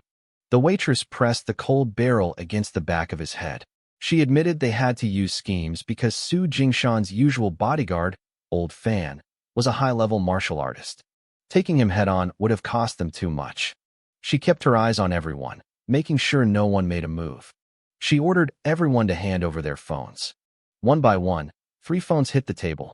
I was the only one who didn't move. The waitress turned the gun on me, her eyes narrowing. She asked if I was deaf. Suddenly, Su Jingshan lunged at her, trying to create a distraction for us to run. But he wasn't a fighter. The waitress was a trained martial artist. She kicked him square in the chest, sending him flying 5 meters across the room. His wife and daughter wailed in grief. The room was soundproofed, so no one outside could hear the chaos. The waitress sneered and walked right up to me. She demanded my phone one last time. I looked her in the eye. I told her that as an assassin, she was completely unqualified. She looked confused, wondering if I had lost my mind in the face of death. I told her she talked too much. Professionals don't waste breath. She laughed, claiming it didn't matter as long as the job got done. I told her I was sorry, but she wasn't going to finish this mission. Before she could react, I reached out and grabbed the barrel of her gun. She didn't hesitate. She pulled the trigger. A muffled bang echoed through the suite. Shu Yin and the others screamed, expecting to see my hand shredded to pieces. But the gore never came. I had my palm wrapped tightly around the muzzle. Smoke drifted from between my fingers, but my skin was completely unharmed. The assassin's eyes nearly popped out of her head. She pulled the trigger again. 3 more shots rang out. I felt the bullets hit my palm and flatten like pancakes. I didn't even flinch. She tried to yank the gun back, but my grip was like an iron vice. I decided to end it. With a slight surge of my internal energy, the gun suddenly hissed and exploded. The chamber shattered, mangling her hand into a bloody mess. She collapsed to the floor, screaming in agony as she clutched her ruined wrist. The Su family stood there, frozen in shock. I walked over to Jiang Tang and gently covered her eyes. I felt her body trembling, but she leaned into me, finding comfort in the gesture. Xiao Jing was the first to snap out of it. She rushed over, frantically checking my hand for injuries. She couldn't believe it when she saw my palm was perfectly clean, not even a scratch. Su Jingshan grabbed a chair and smashed it over the assassin's head, knocking her unconscious. Then he turned to me, his eyes full of disbelief. He kept turning my hand over, looking for a wound that wasn't there. I played it off, putting on a look of pure relief. I told them the gun must have jammed and backfired. It was a lucky break. Xiao Jing started crying, hugging me tightly. She said she wouldn't know how to face my mother if something had happened to me. A few minutes later, Old Fan came bursting into the room, gasping for breath. He was mortified that he had left his post. Su Jingshan waved him off, blaming himself for falling for the distraction. Then Old Fan dropped the real news. The lab results were in. The soup had been laced with ghost hand green, one of the most lethal mushrooms in existence. Even the people where it grows won't touch it. The family turned to look at me, their faces full of awe and guilt. Su Xian's face was bright red with embarrassment. Su Jingshan apologized sincerely, admitting he had completely misjudged me. Jiang Tang looked at me with stars in her eyes, calling me her hero. I just smiled and said it was a fluke. But Xiao Jing wasn't taking any chances. Even though I looked fine, she and Su Jingshan insisted on taking me to the hospital for a full checkup. I couldn't say no to their persistence. Later that night, back at the villa, Su Jingshan and Old Fan sat in the study. They were still talking about me. When Su Jingshan mentioned how I had blocked the gun, Old Fan shook his head firmly. He said it was impossible. Even a high-level master couldn't stop a bullet at point-blank range with their bare skin. Only a legendary martial arts grandmaster could do that, and there was no way a kid like me was a grandmaster. Su Jingshan sighed, settling on the idea that the gun really must have been defective. Old Fan stayed silent. He knew how unlikely it was for a professional killer's gun to just explode, but he had no other explanation. Su Jingshan's face darkened as he told Old Fan to contact the police. He wanted to know exactly who had sent that woman to kill him. It was nearly 11 p.m. by the time we got back from the hospital. I was sitting in the back of an Audi A8 with Xiao Jing. She looked at me, her expression a mix of gratitude and lingering embarrassment. She reached into her bag and handed me a bank card. She told me not to think she was being shallow, but she truly didn't know how else to thank me for saving her family. There were 300,000 yuan on the card. The password was my birthday. She told me to buy myself something nice and to let her know if I ever needed more. I didn't hesitate. I took the card and stuffed it right into my pocket. I thanked her simply. My bluntness actually seemed to please her. She gave me a warm smile before driving off. I didn't go straight back to the Rose Garden Villa. The drama from earlier had ruined my dinner, and I was still hungry. I headed over to Li Mei's barbecue stall. To accommodate me, she had basically turned her stall into a small private restaurant. She was already busy in the back, preparing a late-night snack using the beef and chicken I'd sent over earlier. Li Mei's cooking was excellent, which was why I came here so often. But as she started setting dishes on the table, I spotted something familiar. Ghost hand green. It was a highly toxic mushroom from the Lingnan region. I paused. Li Mei noticed and asked if the food wasn't to my liking. She stood there in her apron, her eyes clear and honest. She didn't look like someone trying to poison me. I picked up a slice with my chopsticks and asked her about it, noting I hadn't seen this dish before. Then, I popped it into my mouth and started chewing. It wasn't even fully cooked. Raw ghost hand green is even more lethal. Li Mei beamed, happy that I called her Auntie Mei. She explained she'd bought the mushrooms from a regular supplier at the market. They were fresh from Lingnan and quite expensive, over 100 yuan a pound. I told her she shouldn't have spent so much on me. I kept eating. To be honest, while ghost hand green is deadly to humans, it is incredibly delicious. A normal person would take one bite and die on the spot, never getting to enjoy the aftertaste. She laughed and reminded me that I was the one who gave her the money in the first place, referring to the 100,000 yuan I'd handed her a few days ago. I told her the mushrooms were amazing and asked where she got them so I could buy some for my friends tomorrow. She told me she got them at the Guyu Agricultural Market, the same place I usually went. I nodded, but a cold glint flashed in my eyes. Someone was playing a very dangerous game. Across the seating area, two guys were watching me. They were Bai Zhao's lackeys, sent to make sure I ate the poison. They had been ecstatic when they saw me take the first bite, but after 10 minutes, I was still sitting there with a healthy glow in my face. They were confused. I headed into the kitchen to check out the remaining mushrooms. While I was gone, the two thugs crept over to my table. One of them wondered if Li Mei had cooked the poison out of them. He'd heard that high heat could neutralize the toxins. The other guy, who hadn't eaten dinner yet, couldn't resist the smell. He grabbed a pair of chopsticks and shoved a large piece into his mouth. He barely had time to say how fresh it tasted before his world started spinning. He started seeing tiny people dancing around him. Then, with a loud thud, he collapsed to the floor. In the kitchen, I found the rest of the ghost hand green. To my surprise, I felt a faint trace of spiritual energy coming from them. It was thin, but it was there. I was happily bagging them up when I heard a commotion outside. I walked out to find one of the thugs lying on the ground, foaming at the mouth and twitching. His skin was turning a sickly shade of blue. His partner, the one with the ear piercing, was hovering over him in a panic. I recognized them immediately. They'd been staring at me since I arrived. Li Mei was terrified. A crowd gathered, and someone called for an ambulance. The ear-pierced thug jumped up and started screaming at Li Mei, accusing her of poisoning the food. He shouted that these weren't normal mushrooms, but toxic ones from Lingnan. The other customers gasped, looking at Li Mei with horror. I let out a cold laugh. I asked him if they were really poisonous. How was I still standing? To prove the point, I picked up the plate and shoveled the rest of the mushrooms into my mouth, chewing them loudly. I stood there, perfectly fine. The thug turned bright red, speechless. I narrowed my eyes and stepped closer. I asked him why they had been watching me since I walked in, and why they were so eager to eat my leftovers. Then I dropped the hammer. I asked if Bai Xiao sent them. He flinched. He tried to deny it, but his fear gave him away. It was Bai Xiao. That idiot really didn't know when to stop. The thug started wailing over his unconscious friend, crying about how he was dying. I kicked him aside and told him to shut up. I placed my hand on the poisoned man's chest and sent a burst of true qi into his body. A moment later, the guy started vomiting violently, purging the undigested mushrooms. His tremors slowed down. When the paramedics arrived, they figured it was just a severe allergic reaction, since I had eaten the same dish and was fine. Li Mei sighed in relief. If this had been labeled food poisoning, her business would have been over. By the time she looked around to thank me, I was gone. I caught up with the ear-pierced thug in a dark alleyway nearby. After a brief conversation that left him bruised and bleeding, he spilled everything.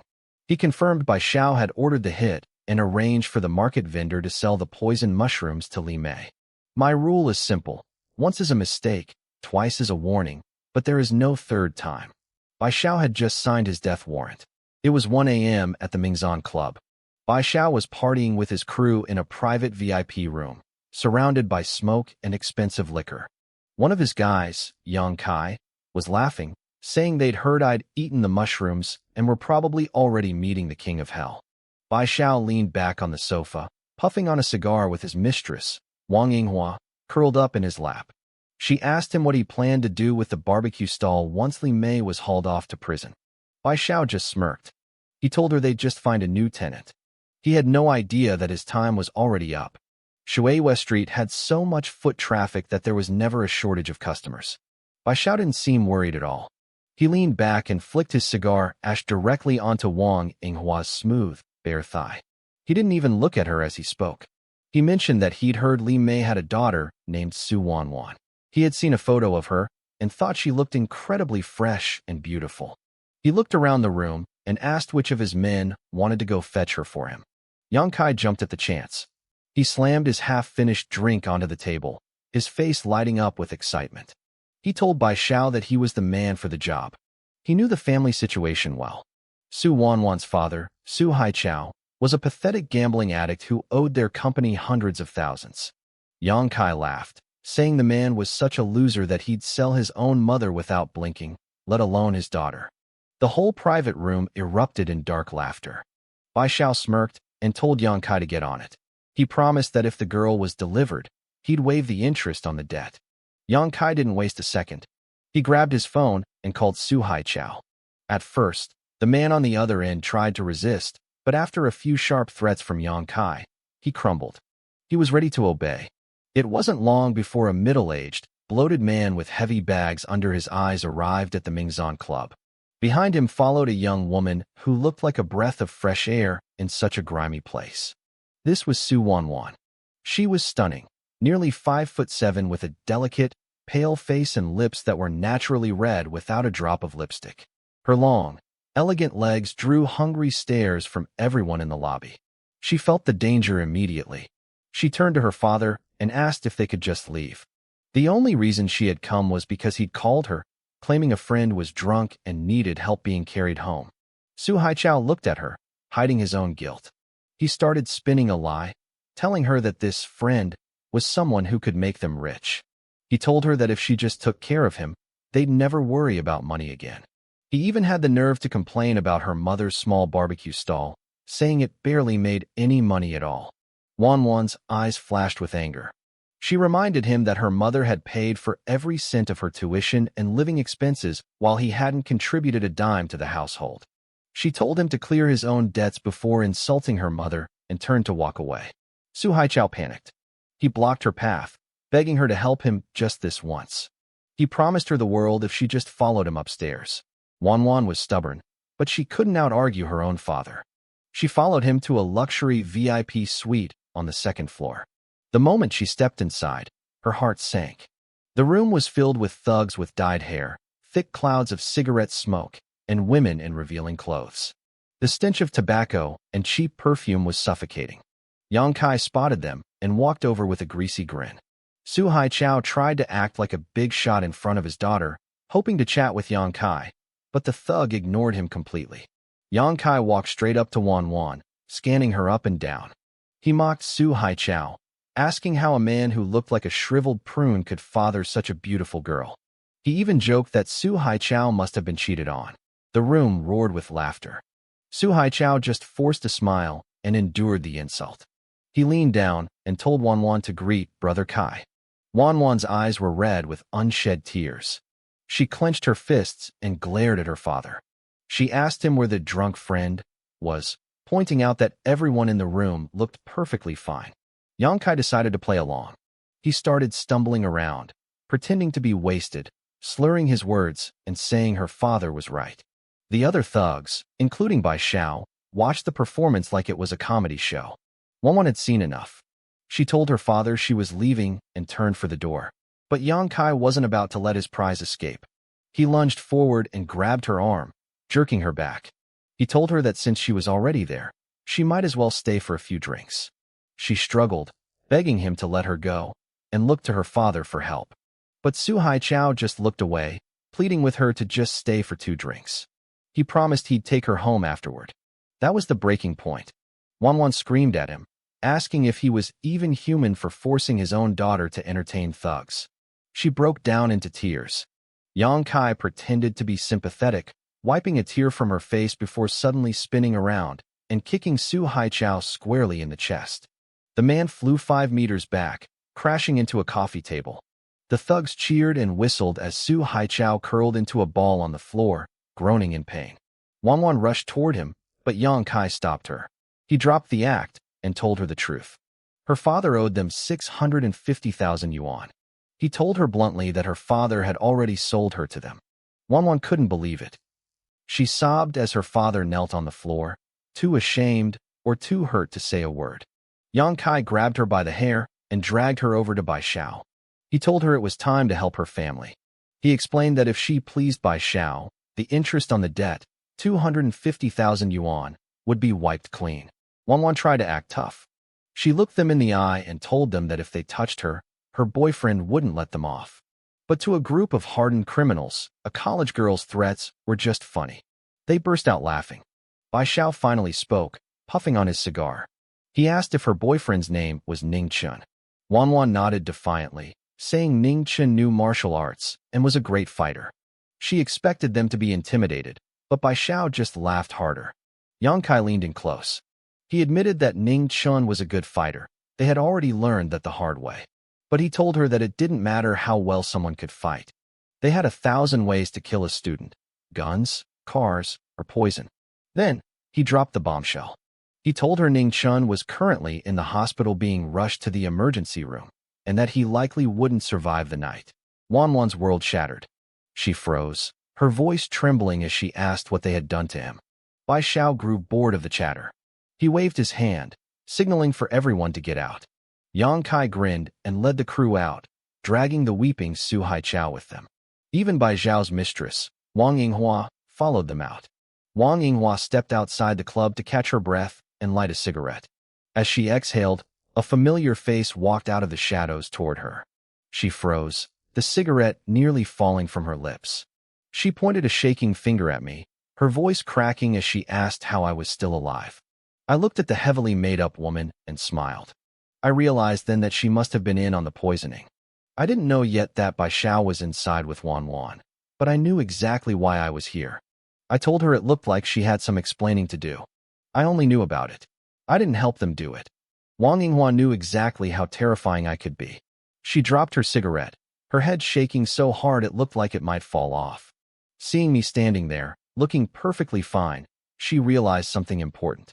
This college student was far more dangerous than Bai Xiao ever imagined. By the way, she stammered, your girlfriend is upstairs. Bai Xiao is about to make his move on her. My girlfriend? I was confused. Since when did I have a girlfriend? Su Wanwan. Isn't she your girlfriend? Wang Yinghua looked like she was about to have a heart attack from the stress. Su Wanwan. My expression darkened. I didn't waste another second and sprinted into the Mingzhuan club, with Wang Yinghua scrambling to keep up behind me. Inside the luxury private booth, Bai Xiao took a slow sip of expensive liquor. He looked at Su Wanwan and grinned. She was huddled in the corner like a helpless kitten, screaming for help. Tears streamed down her face like broken pearls. Scream all you want, Bai Xiao sneered, looking incredibly arrogant. Nobody is coming to save you. This is my territory. He reached out his hand to grab her. Su Wanwan was fast, though. She dodged him and bolted for the door. But her hair was too long. Bai Xiao grabbed a handful of it and yanked her back with a violent jerk. Slap! A heavy blow landed on her face. She collapsed onto the sofa, her vision spinning, unable to tell which way was up. Damn it, you want to play hide and seek with me? Bai Xiao spat on the floor and moved in to finish what he started. Suddenly, a commotion broke out in the hallway. I heard shouting, the sound of fists hitting flesh, and then silence. Total silence. Yang Kai, what the hell are you doing out there? Bai Xiao roared. He threw the door open, his face twisted in rage, but then he froze. The hallway was littered with his men. They were groaning and writhing on the floor. I turned my head to look at him. How are you here? Bai Xiao looked like he'd seen a ghost. He couldn't believe I was alive. I remember telling you a couple of days ago. I said, my voice cold. Don't touch Li Mei's barbecue shop, or I'll crush your head. It seems you didn't listen. I kicked Yang Kai out of my way and walked toward him. My aura was suffocating. That's impossible. You clearly ate the... Before he could finish, I moved. It looked like teleportation. I appeared right in front of him and buried my fist in his stomach. The liver is the softest organ in the human body. One punch was all it took to rupture it. Blood sprayed from Bai Zhao's mouth, and he fell to his knees, too pained to even scream. Ning Chun. Su Wanwan sat up dizzily, her eyes wide with shock. It's okay now. Go to sleep. I walked over and pressed a finger to the back of her neck. She slumped over, unconscious. Don't move. Yang Kai burst into the room with two other thugs. He had found a handgun somewhere. With the weapon in his hand, his confidence returned. He glared at me, convinced that no matter how good my martial arts were, a bullet would end me. Outside the door, Wang Yinghua panicked. She had forgotten Bai Xiao kept a gun. Ah Hui, Ah Chong, take the boss to the hospital. Yang Kai barked. The two thugs moved to grab Bai Xiao, but I let out a low growl. Nobody is leaving today. You little brat. You think this is a toy? Yang Kai flipped the safety and stepped closer. Kneel. You're telling me to kneel? I flickered like a ghost, reappearing instantly behind him. Yang Kai jumped, spinning around in a panic, but I was gone again. He looked everywhere, his eyes darting wildly, but he couldn't find me. You think you're invincible because you have a gun? My voice echoed through the room. Stupid mortal. You have no idea how insignificant you are. To me, you're no different from a bug on a tree. I can crush you whenever I want. Shut up. I'll kill you. Yang Kai lost it. He started firing wildly. Asterisk bang. Bang. Bang. Asterisk. The shots stopped abruptly. A sickening crack followed. Yang Kai screamed as he hit the floor. His left forearm was bent at a 90-degree angle, the bone poking through the skin in a spray of blood. The gun clattered to the floor. I picked it up and pointed it at Bai Xiao. Bang! Bai Xiao was dead before he hit the ground. Wang Yinghua and the two thugs shrieked in terror and tried to run. I opened my hand and made a grasping motion in the air. An invisible force snatched them back, slamming them onto the floor. "Spare us, please." The thugs began banging their heads on the floor. They were terrified. They wondered what kind of college student was more brutal than a career criminal. "Brother Chun, Bai Xiao forced me into this. I'm a victim too." Wang Yinghua sobbed. "I have no interest in you," I said, not even looking at her. I raised the gun and put a bullet through Yang Kai's head. Blood splattered onto Wang Yinghua's face. She went numb. This guy wasn't a student. He was a monster. Bai Xiao had been a gangster for decades, but even he wouldn't kill this coldly. To me, it was like stepping on two ants. "If anyone asks what happened tonight, do you know what to say?" I asked, picking Su Wanwan up from the sofa. The thugs hesitated, but Wang Yinghua didn't miss a beat. Bai Xiao and Yang Kai had a fight. Yang Kai got a gun, killed Bai Xiao in a rage, and then committed suicide out of guilt. "Correct." I nodded and walked out with Su Wanwan in my arms. Even if the police investigated, I wasn't worried. At worst, I'd just use a little spiritual energy to wipe their memories. As I left, Wang Yinghua remembered my warning. I had told them that touching the barbecue shop was like taking food off my plate. I wasn't joking. I dropped Su Wanwan off with her mother and went home. I'm not a bloodthirsty person by nature, but after 2,000 years in the cultivation world, I've seen thousands die. Killing two thugs felt like nothing at all. It was 2:30 a.m. by the time I got back to the villa. I showered and crashed. Maybe it was the strain on my soul from using spiritual energy, but I slept until 10 the next morning. Big brother power, you're up. It was the weekend, so Su Shuyin and Jiang Tang were both home. They were lounging in the living room in shorts, watching TV. Jiang Tang ran over to me immediately. "Why are you up so late? You're usually up by 6. "It's the weekend," I said, patting her head. "I wanted to sleep in." I headed to the bathroom to wash up. That small, affectionate gesture made Jiang Tang's face turn bright red. She was usually the mischievous one, but now she was completely flustered. Su Shuyin watched us, feeling a strange pang of jealousy. She wondered if I found her annoying compared to her friend. She didn't realize that for me, it was just a habit. Back in the cultivation world, I had a junior sister just like Jiang Tang, someone with average talent who worked harder than anyone else. That junior sister was about the same height as Jiang Tang. She had that same mischievous energy, too. Every time I saw her, I'd pat her on the head just to be friendly. Over 2,000 years, it simply became a habit. The earth was safe, but I still missed the little southern heaven realm. I had spent 2 millennia there, and it was filled with my closest friends and oldest memories. When I stepped out of the bathroom, Jiang Tang hopped over to me like a little rabbit. She grabbed my arm and pulled me toward the kitchen. A massive breakfast spread covered the table. "Look, big brother power," she chirped. "Shuyin had the maid prepare all of this for you. We have crab roe buns, rice rolls, shrimp dumplings, and tofu pudding." She leaned in closer. "Shuyin wasn't sure if you liked your tofu pudding salty or sweet, so she had the maid make both." I glanced at Su Shuyin. Jiang Tang was clearly trying to play matchmaker, but Su Shuyin kept her rich young lady act up. She refused to say anything soft. She just tilted her elegant, snow-white neck and spoke in a cold, flat tone. "Ningchun, thank you for saving us yesterday. You can stay here as long as you want." I picked up a shrimp dumpling and tossed it into my mouth. I never said I planned on staying here forever. Su Shuyin stiffened. She didn't expect me to be so dismissive. In her mind, she was throwing me a bone, and I was supposed to be grateful. "You? What do you mean by that?" she stammered. "Do you expect me to beg you?" I looked at her, unimpressed. "Every time you walk downstairs, you stomp your feet. You lock your door the second night falls. You even secretly threw away the ingredients I put in the fridge. If it weren't for specific reasons, do you think I'd want to live here?" Su Shiyin's face turned red with rage. I had just listed every one of her annoying habits. "Fine. Stay or leave. I don't care," she screamed. "I'd prefer if you moved out tonight." She turned on her heel and stomped upstairs in a huff. Jiang Tang stood there, looking back and forth between us. She had wanted us to fix our relationship, but I hadn't given Su Shuyin an inch. Big brother power, Jiang Tang sighed.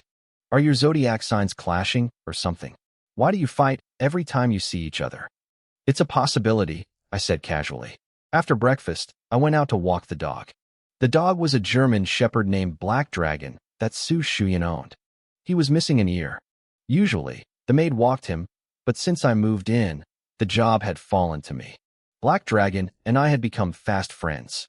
The moment he saw me, his tail started wagging like a helicopter. Jiang Tang joined me for the walk through the picturesque rose garden complex. Shuyin is actually very kind-hearted, Jiang Tang said, watching the dog. She's just a bit spoiled. We found Black Dragon on the side of the road during our freshman year. His previous owner was a psycho who cut his ear off with scissors.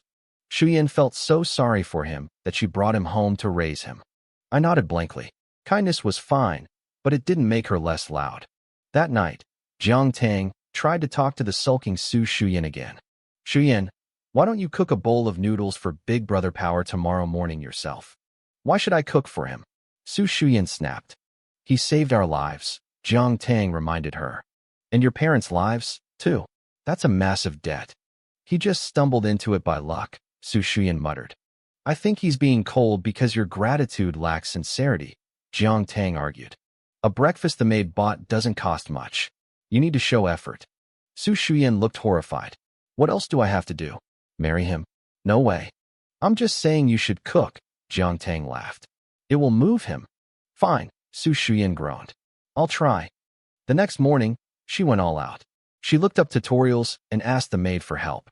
She struggled for an hour to make a single bowl of tomato and egg noodles. But when she finally finished, she realized I had already left the house. She nearly exploded with anger. I had eaten breakfast at the food street and decided to wander over to the brilliant Diamond Club. Since the murders happened, the place had been sealed off by the police. Tape covered the doors. However, as I approached, I heard shouting from inside. Bai Xiao is dead, Wang Yinghua. You're just a woman. You think you can hold on to this club? You're signing those papers today whether you want to or not. A man's voice echoed through the lobby. I peered inside. A dozen thugs stood behind a man in a suit. They were covered in tattoos, looking like they wanted the whole world to know they were criminals. Zhengyang, your Sihai gang is overstepping, Wang Yinghua hissed. She was standing by the front desk, glaring at the man. The club is in my name now. I'll die before I sell it to you. You think I won't kill you? Zhengyang stepped forward and grabbed her by the throat. He pointed at a contract on the desk. Sign it, or I'll have my men stationed here 24 hours a day. I'll make sure you spend the rest of your life eating and sleeping in this lobby. Go ahead, Wang Yinghua spat. Waste your time. Zhengyang didn't hesitate. He backhanded her so hard she flew across the room. Giving you face, and you don't want it. I'll show you what the Sihai gang is capable of. Wang Yinghua curled up on the floor, blood leaking from the corner of her mouth. What? What are you going to do? Zhengyang smirked, rubbing his chin. I heard Bai Xiao forced you into this years ago. He never traded you for another woman, so you must be pretty good, right? Wang Yinghua trembled with rage. Just as things were about to get ugly, the front doors of the club slowly creaked open. What's going on in here? I asked, poking my head inside. Wang Yinghua's eyes widened. It was like she had seen a savior. Ning Chun, run. Go call the police. They're going to kill me. The thugs near the door moved to kick me out, but when they heard her call my name, they stopped. This kid is one of Bai Zhao's people, Zhengyang said, his voice dropping an octave. Bring him in.